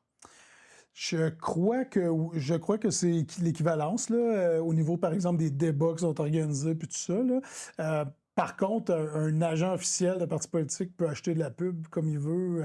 Oui, ce qui est acheté, oui, c'est vrai, tu as raison. C'est vrai, la présence pourrait être... C'est pour ça que des fois, c'est perçu comme « Ah, il y a un parti qui a plus de temps d'antenne », mais tu sais, en bout de ligne... Ils en ont acheté plus parce que leur clientèle se retrouve à cette porte-là. Puis les gens qui vont écouter plus Radio-Canada vont peut-être avoir plus de publicité d'un parti en tant que tel, mais par exemple, du côté de Nouveau, de TVA, il y a une autre partie qui a acheté plus. Parce que, tu sais... Je comprends. J'avais pas envisager cette notion-là d'achat de publicité. Encore là, c'est vague. On dit que Puis c'est surtout au niveau des débats télévisés, là, parce que c'est là qu'on a le plus de visibilité. Tu sais, aux nouvelles, c'est plus difficile à quantifier parce que c'est sûr que le parti au pouvoir est plus souvent représenté dans les nouvelles parce que c'est eux autres qui prennent les décisions. Fait que quand on entend parler C'est eux autres qui renouvellent la subvention. D'une avance, oui, mais tu sais, quand on parle d'une avance, d'une annonce, par exemple, qui est faite à tel endroit, ben, c'est souvent les membres du parti politique au pouvoir qui sont représentés dans le bulletin de nouvelles. Fait que c'est eux autres qu'on voit. C'est pas... Ils ont pas, c'est pas de la pub pour eux autres, c'est juste parce qu'ils ont été élus puis ils sont là en tant que nouvelles aussi. T'sais. Fait que des fois, on a l'impression que tel parti va avoir plus d'exposure, mais c'est pas tout le temps le cas, quantifié. Là, Gilles Roy mentionnait cette semaine qu'on devrait investir 5 du budget fédéral en culture. 5 5 D'accord ou pas d'accord? Je ne sais pas, il faudrait... Je ne sais pas ce que ça représente. C'est ça représente quoi, 5 ça représente beaucoup plus que ce qu'on investit je pense que oui. Mais encore là, si on investit 5 du budget, c'est-tu provincial? C'est-tu canadien? C'est-tu fédéral? Qu'est-ce qui va se rendre pour le contenu développement ou la création de contenu canadien-français? On l'a déjà vu, l'inégalité, même si on a 2 langues officielles qui devraient, techniquement, coexister de façon égale. On le voit, une inégalité en fonction, entre autres, de la masse, de la population, de la démographie. Mais je pense que l'objectif, si c'est de perpétrer ta culture et ton identité, je pense que les francophones devraient en avoir un petit peu plus. Tout à fait. Surtout que j'ai l'impression, de par les statistiques, qu'on performe mieux aussi que le Canada anglais au niveau de Radio-Canada. Ben, oui, parce qu'on a un contenu qui est particulier. Je veux dire, souvent le contenu, on va dire québécois, mais canadien-français, mais souvent produit au Québec, il parle surtout des... Comment je pourrais dire ça? Oui, on est bilingue, mais il y a beaucoup plus d'anglophones que de francophones au Canada.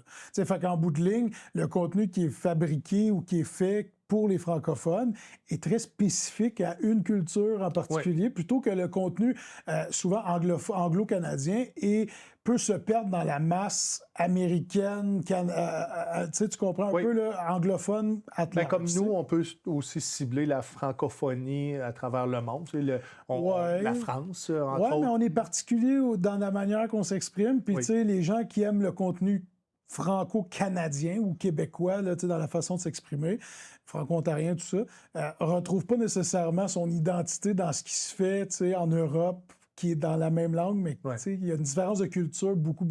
Là, l'autre affaire que je voulais t'amener sur Gildor, c'est que, oui, mettons 5 c'est un chiffre qu'on lance, sauf que il y a souvent de la multiplication de contenu canadien qu'on pense pas. Par exemple, oui, il y a les émissions qu'on produit au Québec, qu'on fait. Par contre, une émission qui est produite au Canada ou qui est produite en français, tout ça, qui est diffusée sur Radio-Canada, va amener de la publicité, de l'achat de publicité. Bien, cette publicité-là, elle est aussi faite, c'est du contenu aussi qui crée de la job ou de la culture canadienne, française. Fait que il y a comme, c'est difficile à calculer c'est quoi le pourcentage exact de culture qu'on met dans la culture quand il y a aussi le privé qui injecte de l'argent par la vente de publicité. Puis ça, c'est un exemple parmi tant d'autres, mais le placement de produits, des affaires qui existent en télé puis en radio. Mais de par, justement, cette culture-là, canadienne-française, qui semble s'effriter au départ avec la langue. Si la langue n'est pas consommée, pas parlée, c'est là où est-ce qu'on va voir éventuellement une extinction. Ça passe par, assurer la pérennité du langage français. Exactement. Donc, je pense que c'est nécessaire d'investir en culture parce que c'est au travers de cette culture-là qu'on va être capable d'intéresser les jeunes à apprendre le français ou à continuer à parler français. En culture franco, parce que la culture anglo-canadienne est déjà bien entretenue. Oui, puis les Américains la supportent, la supportent dans le sens que la langue anglaise ne disparaîtra pas demain matin. Par contre, la langue française, en Amérique du Nord, je pense, tendancieusement, s'en va vers la bombe. Puis il va falloir... c'est pour ça que, sans me placer les 2 pieds dans un parti politique, là, l'indépendance du Québec, présentement, est au cœur des discussions parce que on ne voit que ça pour sauver l'identité, donc la langue, en passant par la langue, pour le Québec, pour la francophonie canadienne, je pense, dans son ensemble. Je pense qu'on a toujours été le village gaulois du Canada pour la protection du français. Ça favorise aussi les communautés franco-canadiennes. Puis après entrevue, on parlait de celle franco-ontarienne parce qu'on produit ici, justement, dans cette région franco-ontarienne-là. Puis nous, ce qu'on déplore, puis on va travailler pour des médias franco-ontariens, ce n'est pas le cas ici à la TVC 22, mais sachez qu'il y a un protectionnisme au niveau des franco-ontariens, dans le sens qu'ils ne veulent pas, je vais faire une grande généralité, ils n'ont pas beaucoup le goût d'aller piger dans la culture canadienne, française, mais qui se fait à l'extérieur de l'Ontario. Ce qui pourrait favoriser, puis je l'ai souvent dit quand j'étais à l'emploi de Nick FM 94.5, vous avez avantage à faire la promotion de d'autres contenus francophones parce que votre volonté est la même que les autres, c'est de ne pas perdre cette langue française-là. Donc, donnez la possibilité de consommer plus de contenu francophone, donc plus de chances de hooker les jeunes à cette culture-là et de continuer la volonté de voir cette langue française-là toujours vivante au Québec. On a jusqu'à débarquer à Montréal pour réaliser à quel point on va être dans la marde dans 50 ans. Oui, puis souvent, on dit que la culture franco-ontarienne est différente de la culture québécoise. Puis c'est vrai, sauf que la culture québécoise à l'intérieur du Québec est différente d'une région à l'autre aussi. Tu comprends? Ah oui. Fait que de dire qu'on veut protéger, par exemple, les artistes franco-ontariens du côté ontarien, tout ça, au détriment du Québec. Ben non, il devrait y avoir une unité, justement, de dire « Hey, parfait, on est tout ce beau monde francophone-là au Canada, unissons-nous, puis justement, travaillons ensemble. Ouais. » Alors que souvent, « Oh non, nous autres, on fait nos petites affaires, puis on est bien fiers de ce qu'on fait. » Ben oui, mais quelqu'un qui est en Outaouais puis qui fait des trucs francophones à Elmer, il est-tu fier, lui aussi, d'être une culture franco dans un milieu plus anglophone? Je pense qu'on a besoin de se serrer les coudes comme communauté canadienne-française. Puis ça commence par donner la chance de promouvoir autre chose que ce qui se fait chez nous. Puis là, je ne te parle pas du festival franco-ontarien. C'est normal d'engager des franco-ontariens. By the way, vous ne m'avez jamais engagé, puis moi, j'habite ici, tu comprends-tu? Donc ça, c'est un message à ces organisations-là. Vous n'avez pas énormément d'artistes dans la francophonie ontarienne. Il serait peut-être temps d'engager ceux qui décident de vivre sur le territoire. Mais cette montée-là est finie, c'est fait. Tu pourrais la faire commanditer par une laiterie de Castleman. Oui, exactement. De l'Est ontarien. De l'Est ontarien. Je reviens à ta famille. Ouais. Tu as un frère jumeau. Non, on est-tu obligé? Quel âge vous avez, les gars, aujourd'hui? 43. 43 ans. Comment c'était d'arriver au monde avec un frère jumeau? Premièrement, tu le réalises quand? Juste à l'école, dans le fond, que c'est vraiment quelque chose de particulier? Oui, ben tu sais, en fait, toute l'enfance en très bas âge, qu'est-ce qui est cool, c'est d'être ensemble. Là, je veux dire, je fais bien des jokes avec mon frère. Ça demeure mon meilleur ami pour toute la vie, dans le sens que... Tu vas peut-être le toucher. Peut-être. Je pense pas qu'il est bête. Tu y as déjà dit? Ben oui et non, mais dans le sens que... J'ai l'impression que tu y as jamais dit, Je pense pas que j'ai déjà dit, okay. Non. Mais tu sais... On partage tellement d'affaires comme frères jumeaux, mais qu'est-ce qui est cool, c'est que, il n'y a pas... Par exemple, tu vas à l'école primaire, quand tu finis ta journée, puis dans notre temps, c'était plus vrai, là, à cette heure, il y a tellement de façons de connecter avec nos amis là, à l'école, mais quand on revenait de l'école, nous autres, on continuait à jouer... On continuait à jouer ensemble. On avait les mêmes intérêts. On jouait au hockey. Dans le fond, ton meilleur chum ne partait jamais. Ben, c'est ça. Il vivait chez vous. Fait que oui, on a des meilleurs amis communs. Là, pas communs, mais chacun de notre côté, qu'on connaît, tout ça. Mais parce qu'on a des personnalités différentes aussi, malgré qu'on est jumeaux. Sauf qu'en bout de ligne, j'ai grandi avec ce gars-là qu'on a des champs d'intérêt pareils. Fait que c'est... Est-ce que vous avez tombé frustré un peu de toujours être pris ensemble? Tu sais, quand il arrive le temps de donner des cadeaux, on va donner les mêmes cadeaux. Quand ça va être le temps d'inviter à quelque part, on va on va les inviter ensemble. Tu sais, de ne pas nécessairement tout de suite, de facto, avoir ta propre personnalité, d'être pris à part entière, mais tu es pris en couple. Ouais. Pas tant, parce que, tu sais, on dealait bien avec ça. Là. On comprenait c'était quoi le fait d'être C'est un avantage ou c'est un désavantage? Je pense que c'est ni l'un ni l'autre, dans le sens que, tu sais, c'est plus quand on a découvert qu'on avait des personnalités quand même assez différentes. Mon frère est beaucoup plus cartésien, beaucoup plus, tu sais, je dis qu'il est bête. C'est pas qu'il est bête, c'est qu'il a son côté sérieux est plus sérieux que le mien, tu sais, comme par exemple... Ça sans rire. Oui, puis quand, tu sais, mettons dans le hockey, mon frère coach au hockey, recruteur aussi pour le Dracard de Bécomo. Oui. Quand il met une business, là, puis qu'il parle de hockey, là, il met une business, puis il connaît ça, tu sais, puis il est bon dans ce qu'il fait, puis tu sais, il est focus, il est impliqué, tu sais. Moi, mon côté sérieux, il est quand même plus loufoque que lui, tu sais, dans ma personnalité. Fait que oui, je suis capable même de si tu fais quelque chose de sérieux, tu vas crack une joke entre les deux. Je vais le faire dans la bonne humeur, tu sais, je vais quand même avoir un sourire d'en face, tout ça. Lui, des fois, quand il met une business, il met une business, tu sais. Très sérieux. Il est très sérieux dans ce qu'il fait, puis il développe ses affaires, puis c'est parfait, tu sais. Puis avec le podcast qu'on fait ensemble dernièrement, on parle de sport, tout ça, ça y amène ce petit côté-là un peu plus laissé aller, justement, tu sais. Puis je pense qu'il apprécie ça, lui aussi. Je le vois, son changement. Tu sais, il fait des jokes le comportement, oui. Ouais, tu sais, fait que je pense qu'il s'épanouit dans ce projet-là, tu sais, au-delà de la connaissance, parce que... Puis je pense pas qu'il aurait été là sans que tu l'amènes là non plus. Non, ben tu sais, il me le dit souvent aussi, il dit, tu sais, quand on fait les entrevues, il dit, moi, je serais perdu si t'étais pas là, tu sais, mais je dis, c'est normal, tu sais, moi, j'en ai fait beaucoup. C'est l'expérience de ça, l'intérêt aussi, l'intérêt de...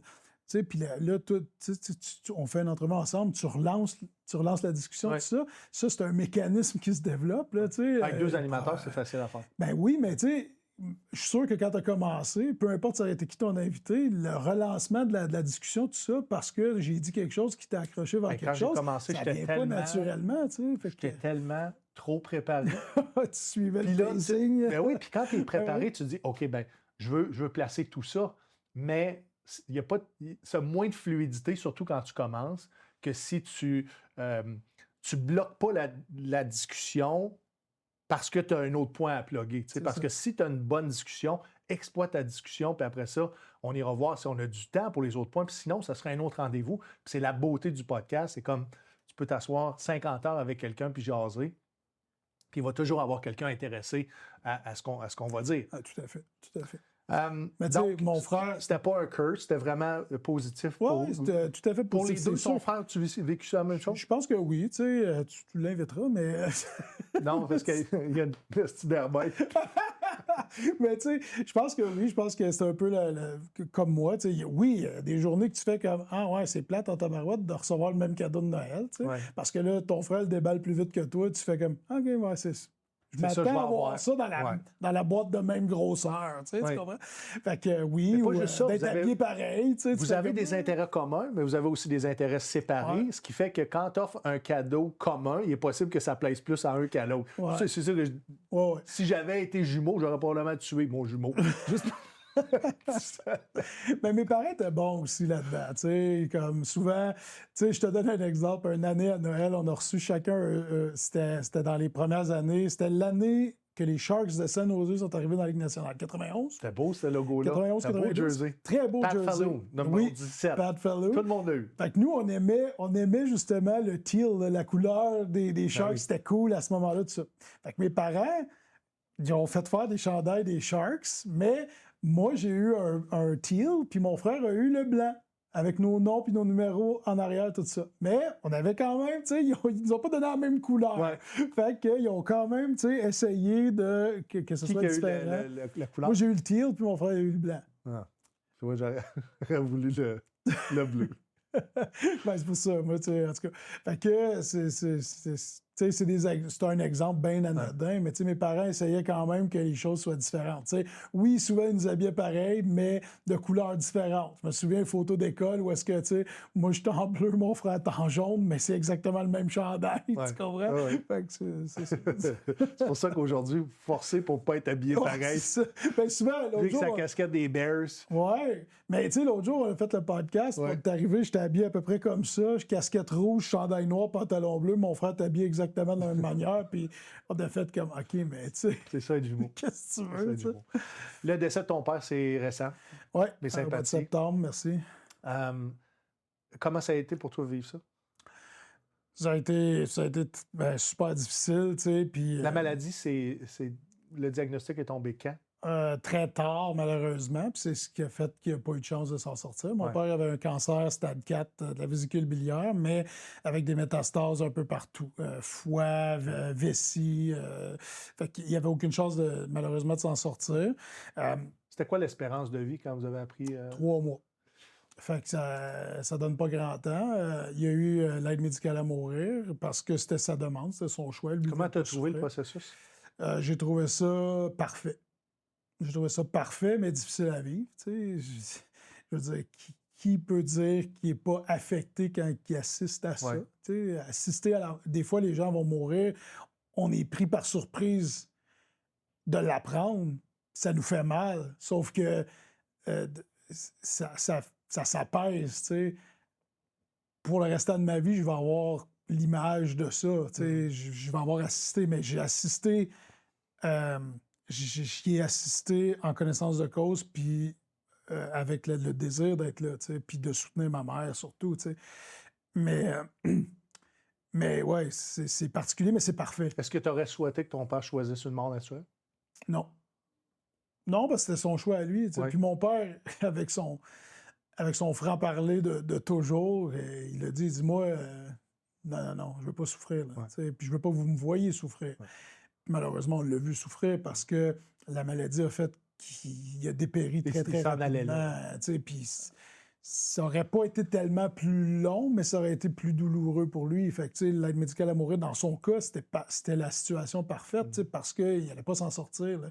La preuve, c'est qu'il a fait, dans le but de vivre un peu plus longtemps, il a fait un traitement de chimio. Ça l'a tué. Là. Je veux dire, ça l'a mis complètement à terre. Mon père était diabétique depuis 42 ans. Ça a fait monter son taux de sucre. Il était hospitalisé pendant 1 an complet.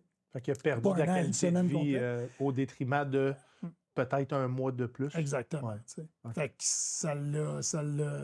Puis quand Dans il est son cas, sorti, ça a été peut-être une mauvaise décision. ouais, ben, une mauvaise décision. Il voulait l'essayer. C'était Ouais. lui, c'était ça. Tout Mais au c'est sa long de ça, décision. c'était sa décision à lui. Étiez-vous tous d'accord avec ces décisions? Il y a des gens qui étaient mitigés, qui étaient...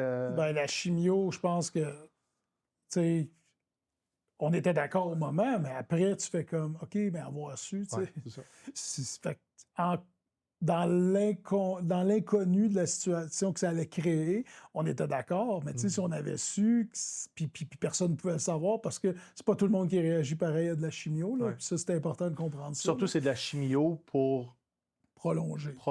c'est pas de la chimio pour souhaiter une rémission. C'est ça. Donc, ça vient avec des impacts. Puis, justement, comme tu dis, il y a des gens qui sont hypothéqués, qui sont rendus déjà avec la comorbidité. Et là, Ouais. ça rend la chose beaucoup plus difficile. Donc, je pense que les gens, avec le temps, vont y réfléchir aussi à savoir, est-ce que les gens qui sont condamnés, on continue à s'acharner encore, ou c'est peut-être le temps de dire, oui, il va rester moins de temps, mais on est capable de mieux profiter, ou du moins d'être capable de connaître le genre de moment qu'on va vivre plutôt que de se retrouver avec une catastrophe, dans le sens qu'il n'y a plus de qualité de vie, beaucoup de souffrance. Puis l'opinion négative de l'aide médicale à mourir, elle vient de l'inconnu, tu sais, parce que si tu le vis, puis que tu vois comment paisible la personne à part, sans souffrance, Ouais. tu comprends que c'est pour le mieux, tu sais. Comment je t'expliquerais bien ça? J'ai vu mon père s'endormir sur son divan de la même manière qu'il s'endormait à tous les soirs. Souvent dans ma face, pendant que j'étais là, tu comprends? Puis Comme toi, je suis convaincu, tu peux dormir dans la face de ta famille. Hey, c'est héréditaire, ça, c'est clair. Ouais. Mais, tu sais, quand la dame, elle a expliqué que à la première dose, mon père allait tomber dans un sommeil profond, puis qu'il allait ronfler. La première fois qu'on lui a dit, c'est « Ah, il n'y aura pas de 30 changements avec Quand on l'a invité à Noël. » Fait que, puis au-delà de ça, mon père, c'était un gars qui voulait pas... Puis il nous l'a dit, tu sais. Il n'aurait pas voulu qu'on s'acharne, il n'aurait pas voulu qu'on soit triste, oui, qu'on vive notre deuil, mais il voulait qu'on garde le positif de lui. Fait que tout au long de ce processus-là, il a toujours continué, malgré que la communication était difficile, tout ça. Il a toujours gardé son sens de l'humour. Il a toujours été la même personne qu'il était. Ce qui a amené que nous autres, on a fait des blagues là-dessus. Puis mon père, aujourd'hui, tu sais, t'étais là quand j'ai parlé de mon père en spectacle d'humour. Les gens dans la salle n'étaient pas prêts. Je trouvais que c'était tôt. Moi, j'étais prêt, par exemple, parce que mon père aurait été prêt. Tu comprends? Mon père aurait été prêt à ce que je parle de ça. Tu sais, il est arrivé des situations... Surtout que ton gars était à côté de toi, en plus. Oui, mais lui aussi était prêt à ça, tu comprends? Tu y avais parlé avant. Oui, il savait où je m'en allais avec ça, puis il riait de la situation. Tu sais, je te donne un exemple, mais on a fait des blagues avec ça, mais mon père était diabétique et atteint d'un cancer. Puis l'aide médicale à mourir fait que c'est quand même une docteure qui vient à la maison pour procéder à son acte médical, tout ça. Fait que, tu sais, une des blagues que je faisais, c'est malgré le fait que mon père était diabétique et avait le cancer, c'est quand même Madame Thibault qui l'a tué, tu sais. Bon, toi puis moi, on en rit puis on trouve ça drôle. Ben, je me permets d'en rire parce que je suis proche de vous autres. Sinon, je ne me permettrais pas d'en rire. C'est ça qui était le problème quand j'ai parlé de ça en spectacle. Moi, j'étais prêt à le faire. Moi, je trouvais ça drôle. Puis mon père aurait trouvé ça incroyablement drôle aussi. Il serait bidonné complètement à entendre ce joke-là. Mais c'est ça. Mais au travers de ça, l'aide médicale à mourir, ça amène tout le côté apaisant. C'est fait dans le respect. Tu sais, même que la docteure, quand elle est arrivée, elle a demandé, elle a dit, voulez-vous avoir un temps de recueillement avec votre père avant, puis tout ça, puis on avait déjà eu ce moment-là avec lui, tu sais, puis tu sais, les derniers mots de mon père officiels ont été « replacer ma couverte », tu sais. Puis ça aussi, on en rit parce que ça n'a pas été une parole qu'on va se souvenir qu'on aurait pu graver sur sa vie. Il voulait juste être comme, là, je suis en bobette, tu sais, devant la docteur, replacer ma couverte, s'il vous plaît, tu sais. Fait qu'il y avait de... Comment t'appelles ça, non? Il y avait de la fierté jusqu'à la fin. Oui, exactement. Ben oui. Ben oui. Est-ce que ça t'a rapproché de ton frère? Oui, le podcast est né de... On en avait parlé un petit peu avant, mais... le coup de pied pour faire comme on le fait, puis ma décision de quitter la radio pour mon projet personnel, c'est venu de la maladie de mon père. Pas son décès, mais tout ce qui a précédé. Ça a été beaucoup de changements cette année pour toi, parce que tu étais animateur, co-animateur, en fait, d'une émission sur les ondes de Cogeco dans l'Outaouais, 104.7 FM, qui s'appelle, je ne veux pas le saboter. Le local sportif. Le local sportif. Je l'ai déjà saboté une fois. Je voulais m'assurer que je ne t'appelais pas deux fois. Et je pense que rapidement, dans cette émission-là, tu as pris ta place et tu es un passionné de sport. Tu souhaitais avoir un contrat. C'est ce qui m'a fait sortir de là en plus, parce que, tu l'as dit, j'ai pris ma place, avec l'équipe, pas tout seul. Tu étais pertinent dans tes interventions. Oui, puis on a modelé l'émission d'une manière un peu plus différente, plus accessible, plus le fun, plus drôle, plus whatever, comment qu'on peut le dire. Plus humeur que trop sérieux comme G. Exactement. G qui est ton frère. Oui. Mais on a modelé cette émission-là un petit peu plus à mon image, puis c'était bien correct. Puis je pense que la programmation, la direction du 104.7 était très, très, très heureuse de ça. Donc, quand parce que le 104.7 a obtenu les droits de diffusion des sénateurs d'Ottawa, donc notre animateur de notre émission, Marc Legault, est devenu descripteur des matchs des Sens. Ce qui était, je pense, un rêve pour lui, Marc, pour l'avoir écouté en entrevue. Puis c'est une excellente décision. Le gars mérite d'être là, il est bon, tout ça. Puis c'était ça qu'il voulait faire. Donc, le poste est devenu vacant. Donc, moi, j'ai voulu avoir ce poste-là. On m'a préféré quelqu'un d'autre. Puis c'était à ce moment-là que j'ai décidé de quitter parce que, justement, moi, je voulais driver mon propre projet. Donc, j'avais été déjà approché pour plusieurs autres affaires. Tu sais, moi, quand on m'appelle, j'écoute. Je fais peut-être. Tu es un gars qui essaye aussi. J'essaye des affaires, oui. Puis j'avais été approché pour plein d'autres affaires. Puis à chaque fois, c'était toujours de travailler pour les autres. Puis moi, j'avais le goût de piloter mon propre projet, de faire mes propres trucs. Puis en humour, tu le sais, c'est ce qui me drive, c'est de piloter mes propres projets, de créer mes propres affaires. Mais on avait fait un pilote ensemble, c'est appelé Drôlement Sportif, qui était un podcast. Drôlement Sport. Justement, que tu voulais... Drôlement Sport. Que tu voulais plus humeur. Mais toujours avec... le podcast est devenu exactement ça. Oui, exactement. Tu sais, probablement que tu serais dans le podcast si tu n'étais pas occupé à plein d'autres affaires. Probablement que je t'aurais lancé l'invitation de participer sur une base quotidienne, hebdomadaire, mais c'est devenu un projet que mon frère Mais en même temps, je fais ce que je fais, mais il faudrait que je sois davantage plongé là-dedans pour être pertinent semaine après semaine. Ouais. Ce qui n'est pas, pour moi, une passion, comme contrairement à vous deux qui sont passionnés de ça. Tu sais. Moi, j'ai d'autres passions, puis j'ai réalisé rapidement en travaillant ensemble que j'allais pas avoir ce qu'il faut pour ce type d'émission-là. Cette émission-là qui a duré une émission. Ce qui a duré une émission, mais tu sais, si je me projetais dans le temps, j'ai cette capacité de faire ça là, je n'étais pas le bon candidat pour t'appuyer dans une émission comme ça. J'ai adoré le faire. J'ai adoré la préparation que j'ai mis à faire ça, mais je me suis dit, je ne suis pas un naturel dans ce sujet-là. Comme quand Radio X m'a demandé de faire du géopolitique, c'est pas moi. Ouais. Si tu veux de la chronique humoristique, je vais t'en faire. Si tu veux avoir du témoignage sur quelque chose que j'ai vécu, mon opinion sur autre chose, je vais le faire. Là, fais-moi pas faire de géopolitique, c'est pas ça que je fais tous les jours. Il y a des gens qui sont des experts dans ce domaine-là. Va chercher ces gens-là. Puis je suis content aujourd'hui de voir Éric Sauvé comme collaborateur régulier avec toutes les plateformes, même qui récemment est engagé par Cube Radio 99.5. Très intéressant. Lui, aujourd'hui, travaille en intelligence pour les forces spéciales à travers le monde. Tu vois, je suis content que tu m'aies dit plus tôt que tu as gardé ton micro parce que c'est pour ce projet-là que tu avais acheté le micro. Oui. Non, c'était pour, en fait, c'était pour ce projet-là? Oui, je pense que c'était pour ce projet-là. Pour la qualité audio, parce qu'on allait être diffusé en ondes à la radio, puis tout ça. Donc, On a fait du chemin depuis ce temps-là. Tu sais, aujourd'hui, tu continues à développer cette carrière-là d'humoriste.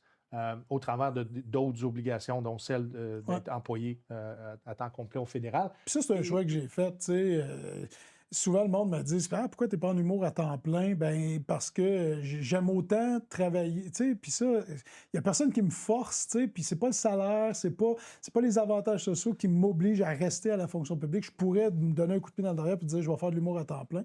Sauf que j'aime autant la job que je fais à la fonction publique, qui est de la job de communication, que d'être sur scène, comme de faire un podcast ou d'être à la radio, ou d'être en arrière de la console à la radio. C'est souvent la porte d'entrée d'arriver dans un show établi, c'est qu'ils vont te demander d'être en arrière de la console, tu vas participer comme co-animateur, puis c'est comme ça que tu vas commencer à faire tes premiers pas dans le monde de la radio. J'ai trippé à faire ça, j'ai trippé, moi, à être en arrière de la console, puis à gérer l'émission aussi.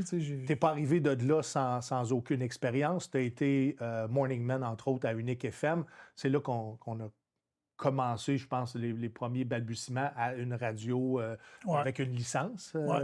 En fait, CRTC. J'ai quitté le CRTC exactement pour aller faire la radio. Exactement, parce que il y avait un conflit d'intérêts si tu devenais... En fait, il n'y en avait pas. C'est juste qu'il y a une apparence de conflit d'intérêts. Puis ça, c'est important de faire la nuance. J'ai jamais été en situation de conflit d'intérêts. Il était où l'apparence de conflit d'intérêts? Bien, la Unique FM radio communautaire qui obtient un droit de diffusion, une fréquence par le CRTC. Okay. Fait que, donc, par exemple, si, je ne sais pas, je dis quelque chose en ondes qui est mal interprété, bien, en bout de ligne, c'est pas le CRTC qui va gérer cette plainte-là, mais il pourrait y avoir une plainte au CRTC. Tu sais, c'est fait, c'est le CBSC, le CCMR. C'est des what if. C'est ça. Puis là, qu'est-ce qu'on fait avec notre employé qui est animateur? Donc, il y aurait un conflit d'intérêts à ce moment-là si... What if il y a une plainte? Puis, tu sais, moi, j'ai toujours été super transparent, mais super honnête aussi, puis j'ai toujours voulu me conformer aux règles. Fait qu'avant même de faire de la radio, je suis allé m'informer qu'est-ce que je peux faire, qu'est-ce que je peux pas faire. Fait qu'on m'a donné mes limites, tout ça. Tu avais même envisagé de quitter ton emploi, si je me souviens bien. Bien, je voulais voir ce que ça allait donner. Fait que pendant un bout de temps, j'ai fait les deux en même temps. C'était rock'n'roll. Le matin à la radio, puis le restant de la journée. C'est pas juste être en ondes, les gens qui nous écoutent, il y a une préparation d'émission à faire avant ça. Ouais. Tu as du booking d'entrevue, tu as les nouvelles, tu as la circulation. Il y a tellement de choses. En plus de, quand tu commences dans des télécommunautaires, radio communautaires, tu portes plusieurs chapeaux. Exactement. Donc, tu vas aller... Tu vas pousser les gens en musique, tu pousses tout. Oui, ça aurait été un peu... ça n'aurait pas été une bonne idée de faire ça sur le long terme. C'est pour ça que je me disais, OK, je commence comme ça, puis je vais voir où est-ce que ça va me conduire. Tu sais. Mais j'ai vraiment adoré ça. Puis la journée que j'ai décidé de partir d'Unique FM, oui, l'horaire était compliqué. C'était compliqué à gérer aussi une émission à deux alors qu'on était à distance. Ouais. Moi, j'étais en studio, mais ma co-animatrice n'était pas toujours en studio. Puis ça, c'était vraiment compliqué. Parce qu'il y avait de la garde d'enfants qui était Oui, impliquée à ce moment-là. c'est ça, tu sais, puis c'est bien correct. Puis, tu sais, la station avait acquiescé à toutes nos demandes. Tout était correct, tout était fait Un accommodement raisonnable, cependant que dans le pratique, c'était difficile. C'était difficile, tu sais. Fait que moi, j'ai quitté un petit peu à cause de ça, parce que c'était difficile C'était difficile de me lever aussitôt, de travailler aussi fort pour un produit que j'étais pas 100% fier, que j'étais pas 100% into it, là, tu comprends? Fait que j'ai décidé de quitter après 5 semaines seulement, tu sais. Sauf que le lendemain, Cogeco, 104.7 Outaouais, Bob Rioux m'a appelé, premièrement pour me demander qu'est-ce qui se passe, pourquoi tu quittes. Puis on m'a offert tout de suite le poste au local sportif, où est-ce que là, c'était parfait pour moi. T'sais. On m'offrait la mise en onde, on m'offrait la co-animation, on m'offrait de devenir une personnalité, on appelle ça un talent au micro, là, dans le monde de la radio. Fait qu'on m'offrait ça, tout en étant là une fois par semaine, en faisant une chronique aussi dans une autre émission. Fait que ça venait satisfaire mon besoin de faire de la radio, puis aussi parce que, après 5 semaines, j'aurais été down en tabarouette d'avoir quitté ma job au CRTC, que j'étais là pendant 12 ans, puis c'est la place que j'ai le plus aimé travailler de toute ma vie, là, au CRTC. 12 ans-là, des amitiés, du monde extraordinaire qui travaille. Du monde sont encore dans ta vie aujourd'hui. Encore aujourd'hui. On les a vus débarquer au show du à la soirée du mois. Ouais. Fait que, tu sais, j'aurais été down d'avoir quitté un emploi que j'aimais autant, avec du monde que j'aimais autant, pour 5 semaines. Fait que, tu sais, Cogeco, quand ils sont arrivés le lendemain, j'ai fait comme, OK, ma valeur est bonne, tu sais, puis c'est le fun de me faire offrir ça. Je peux continuer à suivre ma passion, sauf que là, à un moment donné, c'est ça. Tu sais, j'aspirais à autre chose que les autres avaient planifié pour moi. Tu es dans un processus de perte de poids? Oui. C'est pas la première fois. Non. Est-ce que ça vient du décès de ton père de vouloir améliorer ta santé globale? Ça vient plus d'un diagnostic de diabète comme mon père a eu. Mon père a eu un diagnostic de diabète exactement à la même âge que moi. Okay. Fait que, est-ce qu'il était en bon point, ton père? Il l'était au moment où est-ce qu'il a eu son diagnostic, mais après ça, il y a vraiment... Mon père, à la fin, était en super forme, là, il a perdu du poids, tout ça, son sucre était bien régi, là, tout se passait bien, tout ça. Fait que, c'est cette influence-là. J'ai eu mon diagnostic, je me sentais moins énergique, je dormais moins bien la nuit, tout ça, fait que je suis allé passer des tests, puis tout ça, puis là, quand j'ai eu le diagnostic, ça m'a donné un coup de pied, là, c'est comme, OK, get back. C'est quoi ta relation avec la perte de poids? Est-ce que c'est quelque chose qui est ultra difficile? Ça se passe au niveau de l'alimentation? Oui, c'est ça qui est le pire, c'est que moi, je perds du poids facilement. Il y a du monde là, qui vont rusher toute leur vie pour perdre du poids. Moi, je perds du poids facilement. Fait que là, je me suis donné cet objectif-là. Ça va super bien. Ma conjointe, ma blonde est formidable. Elle m'appuie là-dedans. Elle aussi, elle a décidé de changer un peu ses habitudes pour aller m'aider aussi là-dedans. Tout ça. Fait que, moi, là, j'ai été sportif toute ma vie, puis à un moment donné, j'ai arrêté complètement. J'ai arrêté de faire du sport, j'ai arrêté de jouer au hockey. Là, j'ai pris du poids. J'étais, si on veut... J'ai jamais eu le physique d'un athlète, mais j'ai toujours été un bon sportif. Dans le sens que j'ai toujours été capable de faire tous les sports, puis m'intéresser. Je m'intéressais à un sport, je l'essayais une fois, je n'étais pas pire la première fois. C'est ça qui régularisait ton métabolisme, le fait que tu sois très actif. Exact. Mais tu as une morphologie plus lente. C'est ça.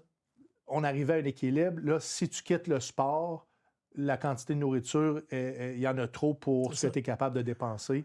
Puis c'est là où est-ce qu'il crée un déséquilibre. Puis j'ai été un outre-mangeur, là. C'est une maladie non diagnostiquée qui existe. Manger tes émotions? Manger jusqu'à être plein tête, là, tout le temps. Là, ça, c'est une... Est-ce que tu le faisais? Parce que moi aussi, j'ai des problèmes alimentaires toute ma vie. J'ai été un yo-yo toute ma vie. Et si aujourd'hui, on me voit plus mince, c'est grâce à Ozempic et ses dérivés. Mais on ne te voit pas plus mince parce que la télé donne 10 livres. Non, mais cette relation-là, pour moi, a toujours été difficile. Je me souviens même pas de la question que je voulais te poser. Tu me demandais si ça avait été difficile, mon alimentation, les troubles alimentaires, tout ça. Mais oui, ça a tout le temps été par comme rapport ça. à quand tu te sentais plein. Tu sais, d'arriver jusqu'à se fouler au complet pour ressentir en fait cet inconfort-là que tu as dans ton estomac qui pouvait overrider des pensées négatives, un état anxieux. J'ai l'impression que moi, j'ai mangé beaucoup pour ça. Oui, mais tu t'appelles pas ça comme ça. Non, tu le réalises plus tard. C'est ça. Quand tu fais de la psychothérapie. Puis... t'appelles pas ça manger tes émotions. T'es juste dans un sentiment où c'est bon manger. T'sais. Puis après ça, après ça, tu regrettes. Tu fais comme, j'aurais pas dû. T'sais. À la base, mais tu recommences. T'aimes manger. On pourrait tous se dire épicurien au début. Ouais, ça, c'est le côté, ceux qui... tomber dans l'obésité. Ouais, c'est ça. Mais si on est honnête, en tout cas, pour ma part, j'aime ça que tu l'aies expliqué parce que ce sentiment-là, cet inconfort-là au niveau d'avoir outre-mangé, ben, faisait en sorte que j'avais beaucoup plus facilité de tomber endormi. Ouais. Puis c'était souvent ça. Je me bourrais à la fin pour être capable d'aller faire dodo parce que dans mon corps, il s'opérait quelque chose qui n'était pas favorable, mettons, à relaxer ou à mon sommeil. Puis je me récompensais beaucoup dans ce sens-là, mais à la base, parce que j'aimais aussi beaucoup manger. Donc, félicitations pour cette volonté-là de... Knock on wood, là, on continue à faire attention. Continue, mais je pense que ça va être toujours un défi de par ton métabolisme. Puis j'ai recommencé à arbitrer au hockey, d'ailleurs, pour ça, parce que je jouais dans une petite ligue de garage l'année passée. Après mon diagnostic de diabète, j'ai perdu quasiment 50 livres. Puis... ça allait plutôt bien, tout ça. Puis à un moment donné, j'ai atteint un plafond, là, un plancher. Puis là, je trouvais que c'était difficile. Là, je me disais, OK, il faut que je change un petit peu mes habitudes parce que là, ces habitudes-là font que je perds moins de poids.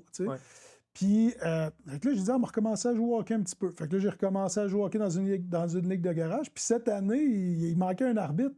Puis moi, j'ai arbitré, quand j'étais plus jeune, j'ai arbitré pendant 15 ans, là, au hockey mineur, puis tout ça. Puis je montais les échelons, puis j'ai fait du bon calibre, puis tout ça. Puis là, je me disais, quelle bonne façon de perdre plus de poids, être plus souvent sur la glace, être tout le temps sur la glace, je vais patiner plus, je vais dépenser plus d'énergie. Puis c'est comme ça que j'ai décidé cette année d'arbitrer ma gang de chums. En même temps, tu fais quelque chose que tu aimes, tu es passionné. Tu sais, j'ai repris mon cours pour le hockey mineur aussi, fait que je fais des petits matchs ici puis là. Là, tu es payé 28$ par partie.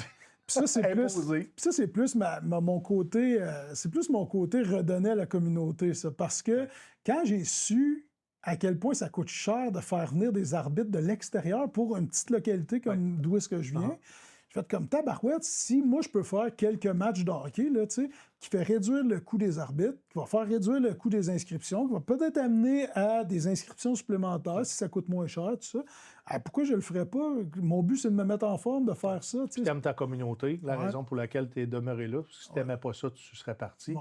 Je répéterai pas une blague que tu fais souvent sur scène parce que tu restes en région. Ou est-ce que tu dis que tu as déjà rentré ton bras dans le cul d'une vache? Ouais.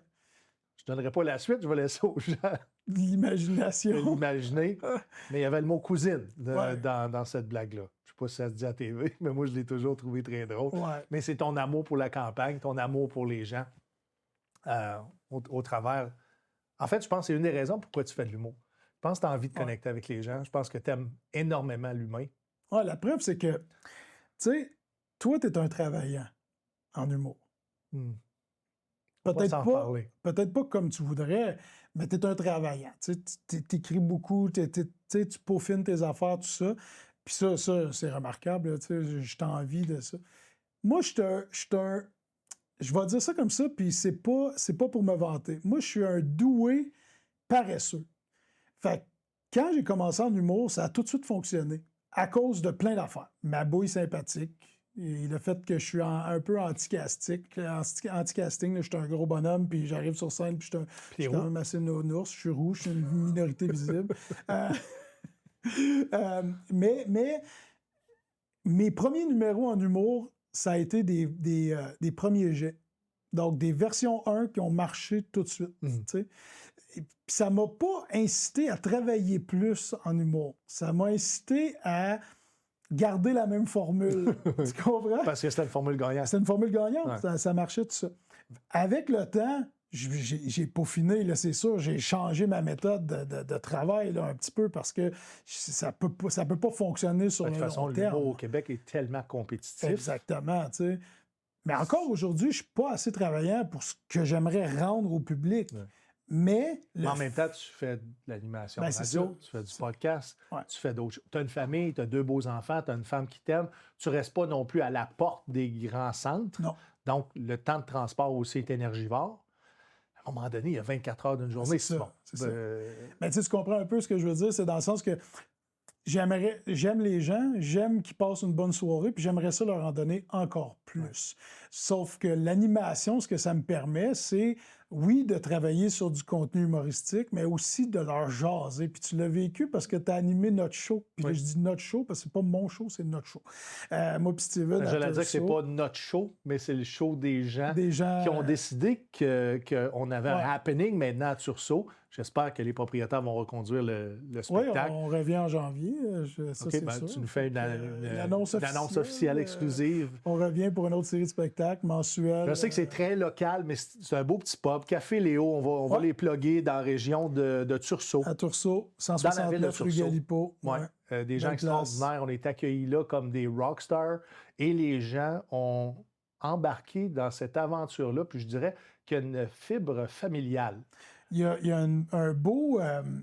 comment on dit ça, returning customers, là, des clients qui reviennent. Des clients satisfaits, qui reviennent semaine après semaine, puis qui se mettent amis avec des gens avec qui ils n'étaient pas amis. Exact. Ouais. Parce qu'on vit ça collectif. Écoute, c'est pas une grande salle, on rentre quoi, 80 personnes, 100 personnes là-dedans? Ouais, maximum. L'été, on peut aller à 85, mais là, avec la terrasse fermée, tout ça, on est à 75 à peu près. Fait que c'est vraiment... On ne touche pas le Grand Québec, mais quand tu fais...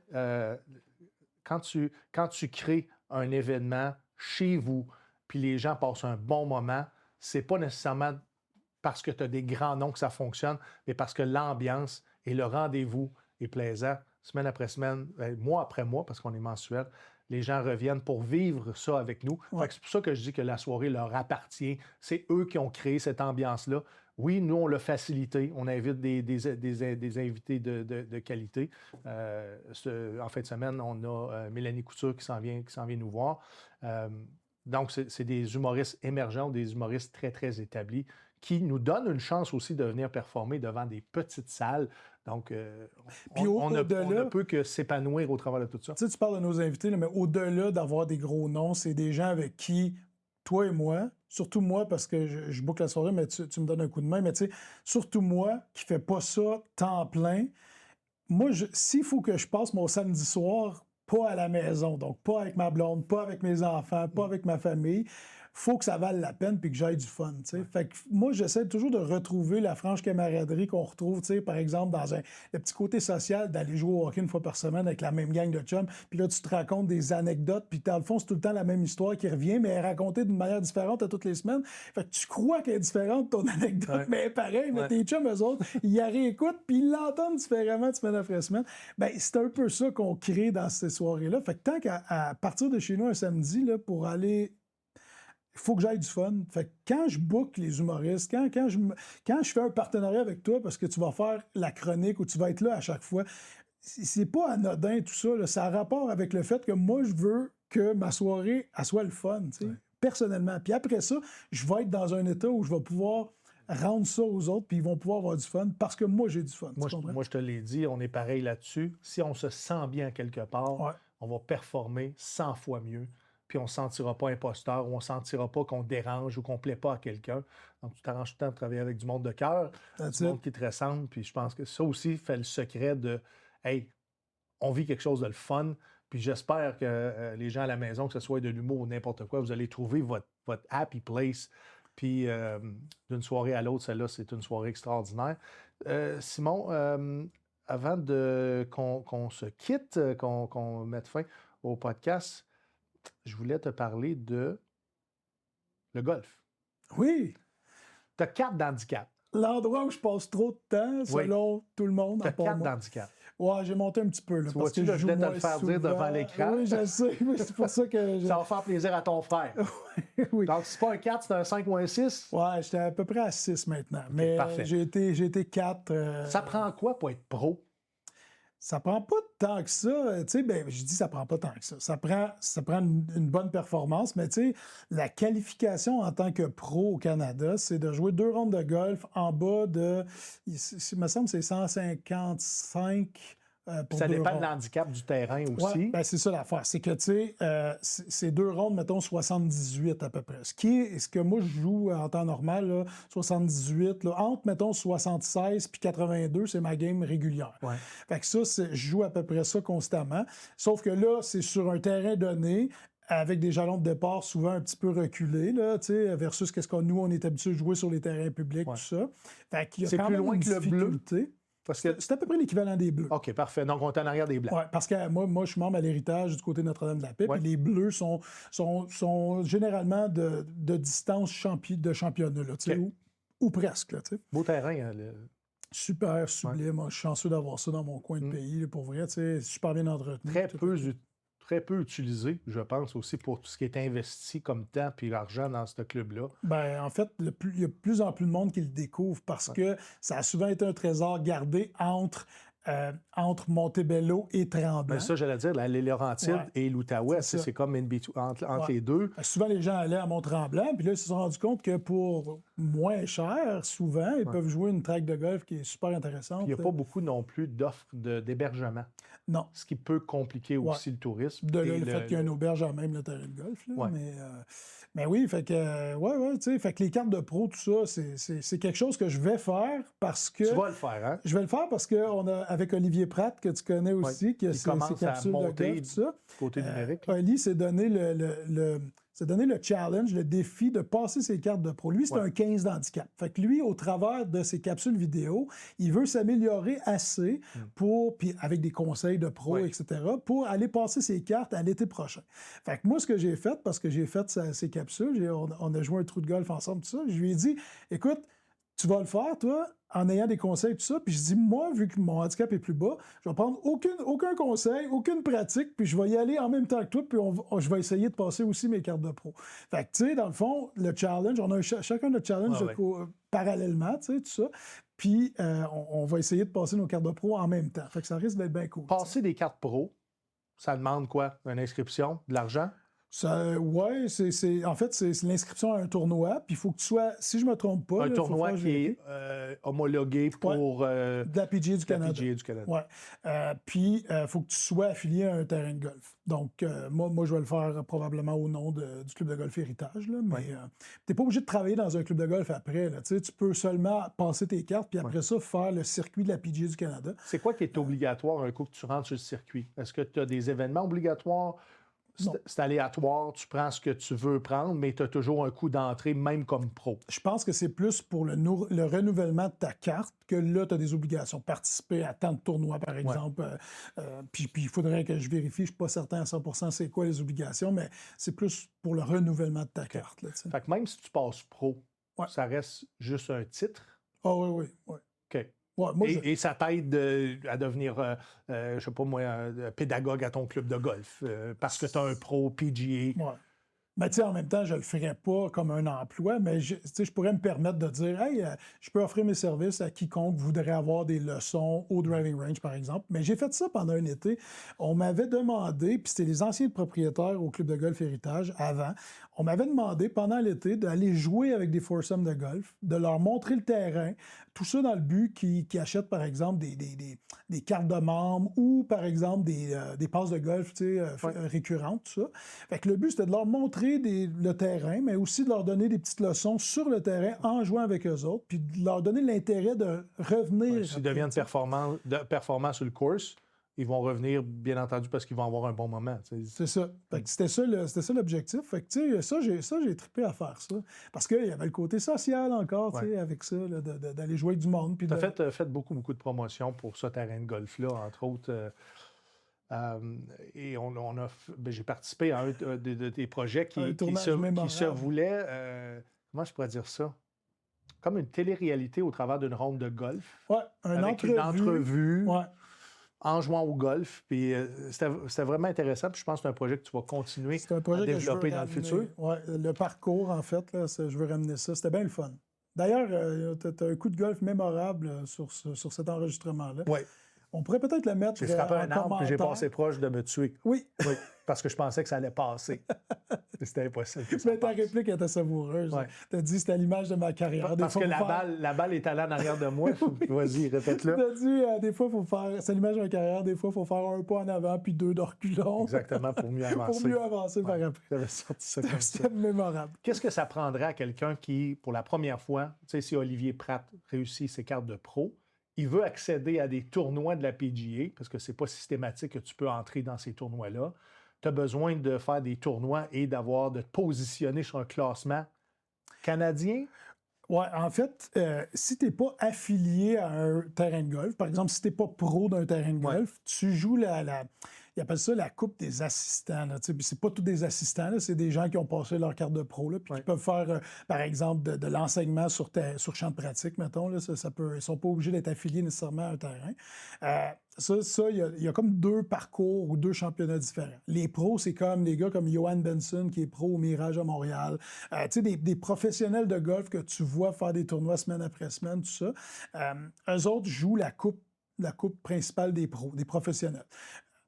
Sur le côté parallèle, un gars comme Oli ou moi, par exemple, on pourrait aller faire des tournois sporadiquement un peu partout, qui n'a pas nécessairement un classement, mais que une semaine donnée, il y a un événement où est-ce que tout le monde se rassemble, puis là, tu peux t'inscrire puis jouer, puis essayer de gagner ce tournoi-là en particulier, mais pas un championnat sur la saison. Fait que ça, il y a des possibilités pour ça aussi.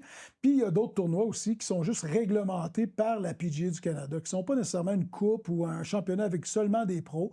Il y a des amateurs aussi qui sont là, mais qui sont réglementés par la PGA du Canada. Des amateurs, mais qui ont leur carte de la PGA. Qui auraient leur carte ou... à quel moment est-ce que tu considères quelqu'un pro? Quand tu tu ta carte de la plus PGA. amateur? Quand tu as ta carte de la PGA du Canada. Ouais. OK. C'est pas...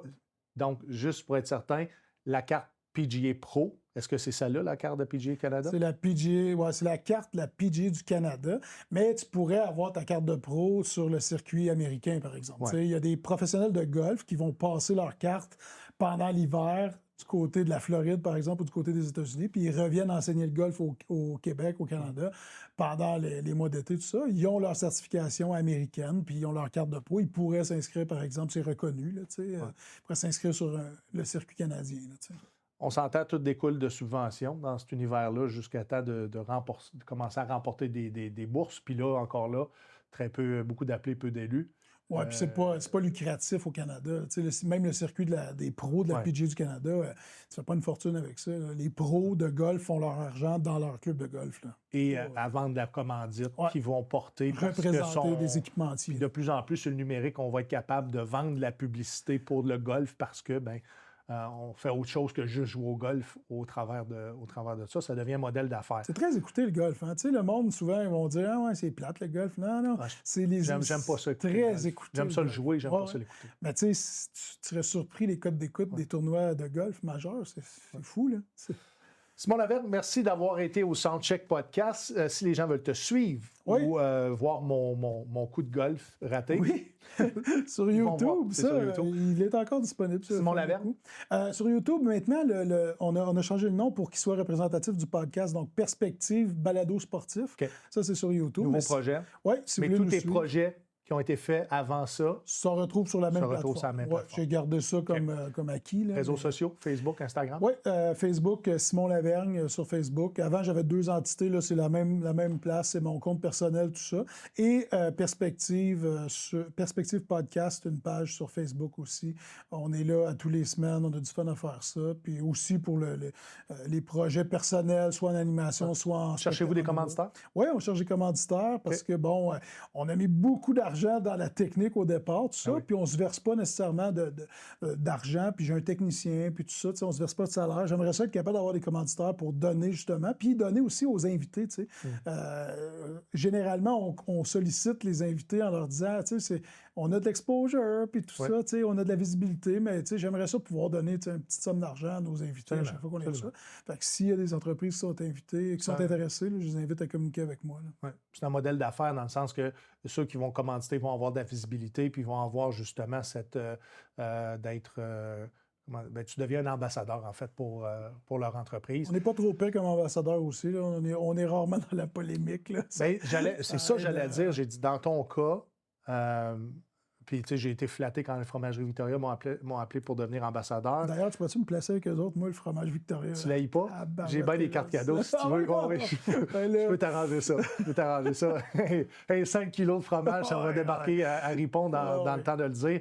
Mais ce que je veux dire, c'est que l'image publique, la personne que tu es sur les réseaux sociaux, tu n'es jamais dans la polémique, tu es toujours respectueux, tu es quelqu'un qui est capable de parler à monsieur et madame tout le monde, t'aimes l'humain, ça fait en sorte que, justement, c'est un plus-value pour les entreprises d'aller vers toi parce que tu es un bon ambassadeur, un bon porte-parole, puis que jamais ton comportement va mettre de l'ombre sur ce qu'il essaie de bâtir. Je pense que oui. Puis tu sais, d'ailleurs, tu connais mon défunt podcast En zone neutre. Oui. Le titre de ce podcast-là avait été choisi justement dans cette optique-là. La zone neutre, c'est la zone où est-ce que tout le monde est confortable. Tu sais, tu peux aller du côté offensif ou défensif au niveau du hockey, mais tu peux aussi aller dans le côté gauche ou droite au niveau politique. La zone neutre, c'est la zone où est-ce qu'il n'y en a pas de chicane. Tu sais, il y a de la discussion, il y a de l'entrevue. C'est là où que Simon se situe. C'est là que moi, je reste. Où est-ce que t'as pas de entre chicane? les deux lignes bleues. Exactement. Donc, on ne te verra jamais faire de politique dans ta vie. Simon Lavergne, merci d'avoir été à l'écoute. À l'écoute. Au premier rang, bien entendu. Ouais. D'avoir été invité sur le Soundcheck Podcast Studio. Et félicitations pour ton titre honorifique, ta plaque honorifique de l'école. Au 5 heures de Marie dans ton secteur, parce qu'ils ont commencé à réaliser, bon, on a une personnalité publique dans notre coin. Ripon est, puis je sais, tu es en close d'émission, mais Ripon a tellement de vedettes au pied carré, puis tu sais, c'est pas juste des vedettes. Là, tu me ramènes sur Stéphane Richer. Stéphane Richer, le Diable à 5, groupe folklorique de musique. Martin Saint-Pierre, gagnant d'une médaille olympique en marche olympique à Atlanta. On a des médecins, pour vrai, là, tout le monde est impliqué culturellement, tout ça. Ripon, c'était effervescent, Ripon. Fait qu'on a reconnu. Simon, je charrie pas, mais j'entends ce que tu me dis. Merci les gens d'avoir été à l'écoute du Soundcheck Podcast Studio. Encore une fois, ça a été un privilège de recevoir un invité de marque, un ami, quelqu'un que j'aime du fond de mon cœur. Allez vous abonner à ses réseaux sociaux. Abonnez-vous à nos réseaux sociaux, Facebook, Instagram, TikTok, Steven Bilodeau humoriste. Sinon, la chaîne YouTube, le Soundcheck Podcast. Et abonnez-vous aussi à la chaîne YouTube de TVC22 où tout le contenu est placé là de façon gratuite, disponible en temps réel. Pour ceux qui étaient en live, merci d'avoir été là et on se revoit pour une autre émission du Soundcheck Podcast Studio.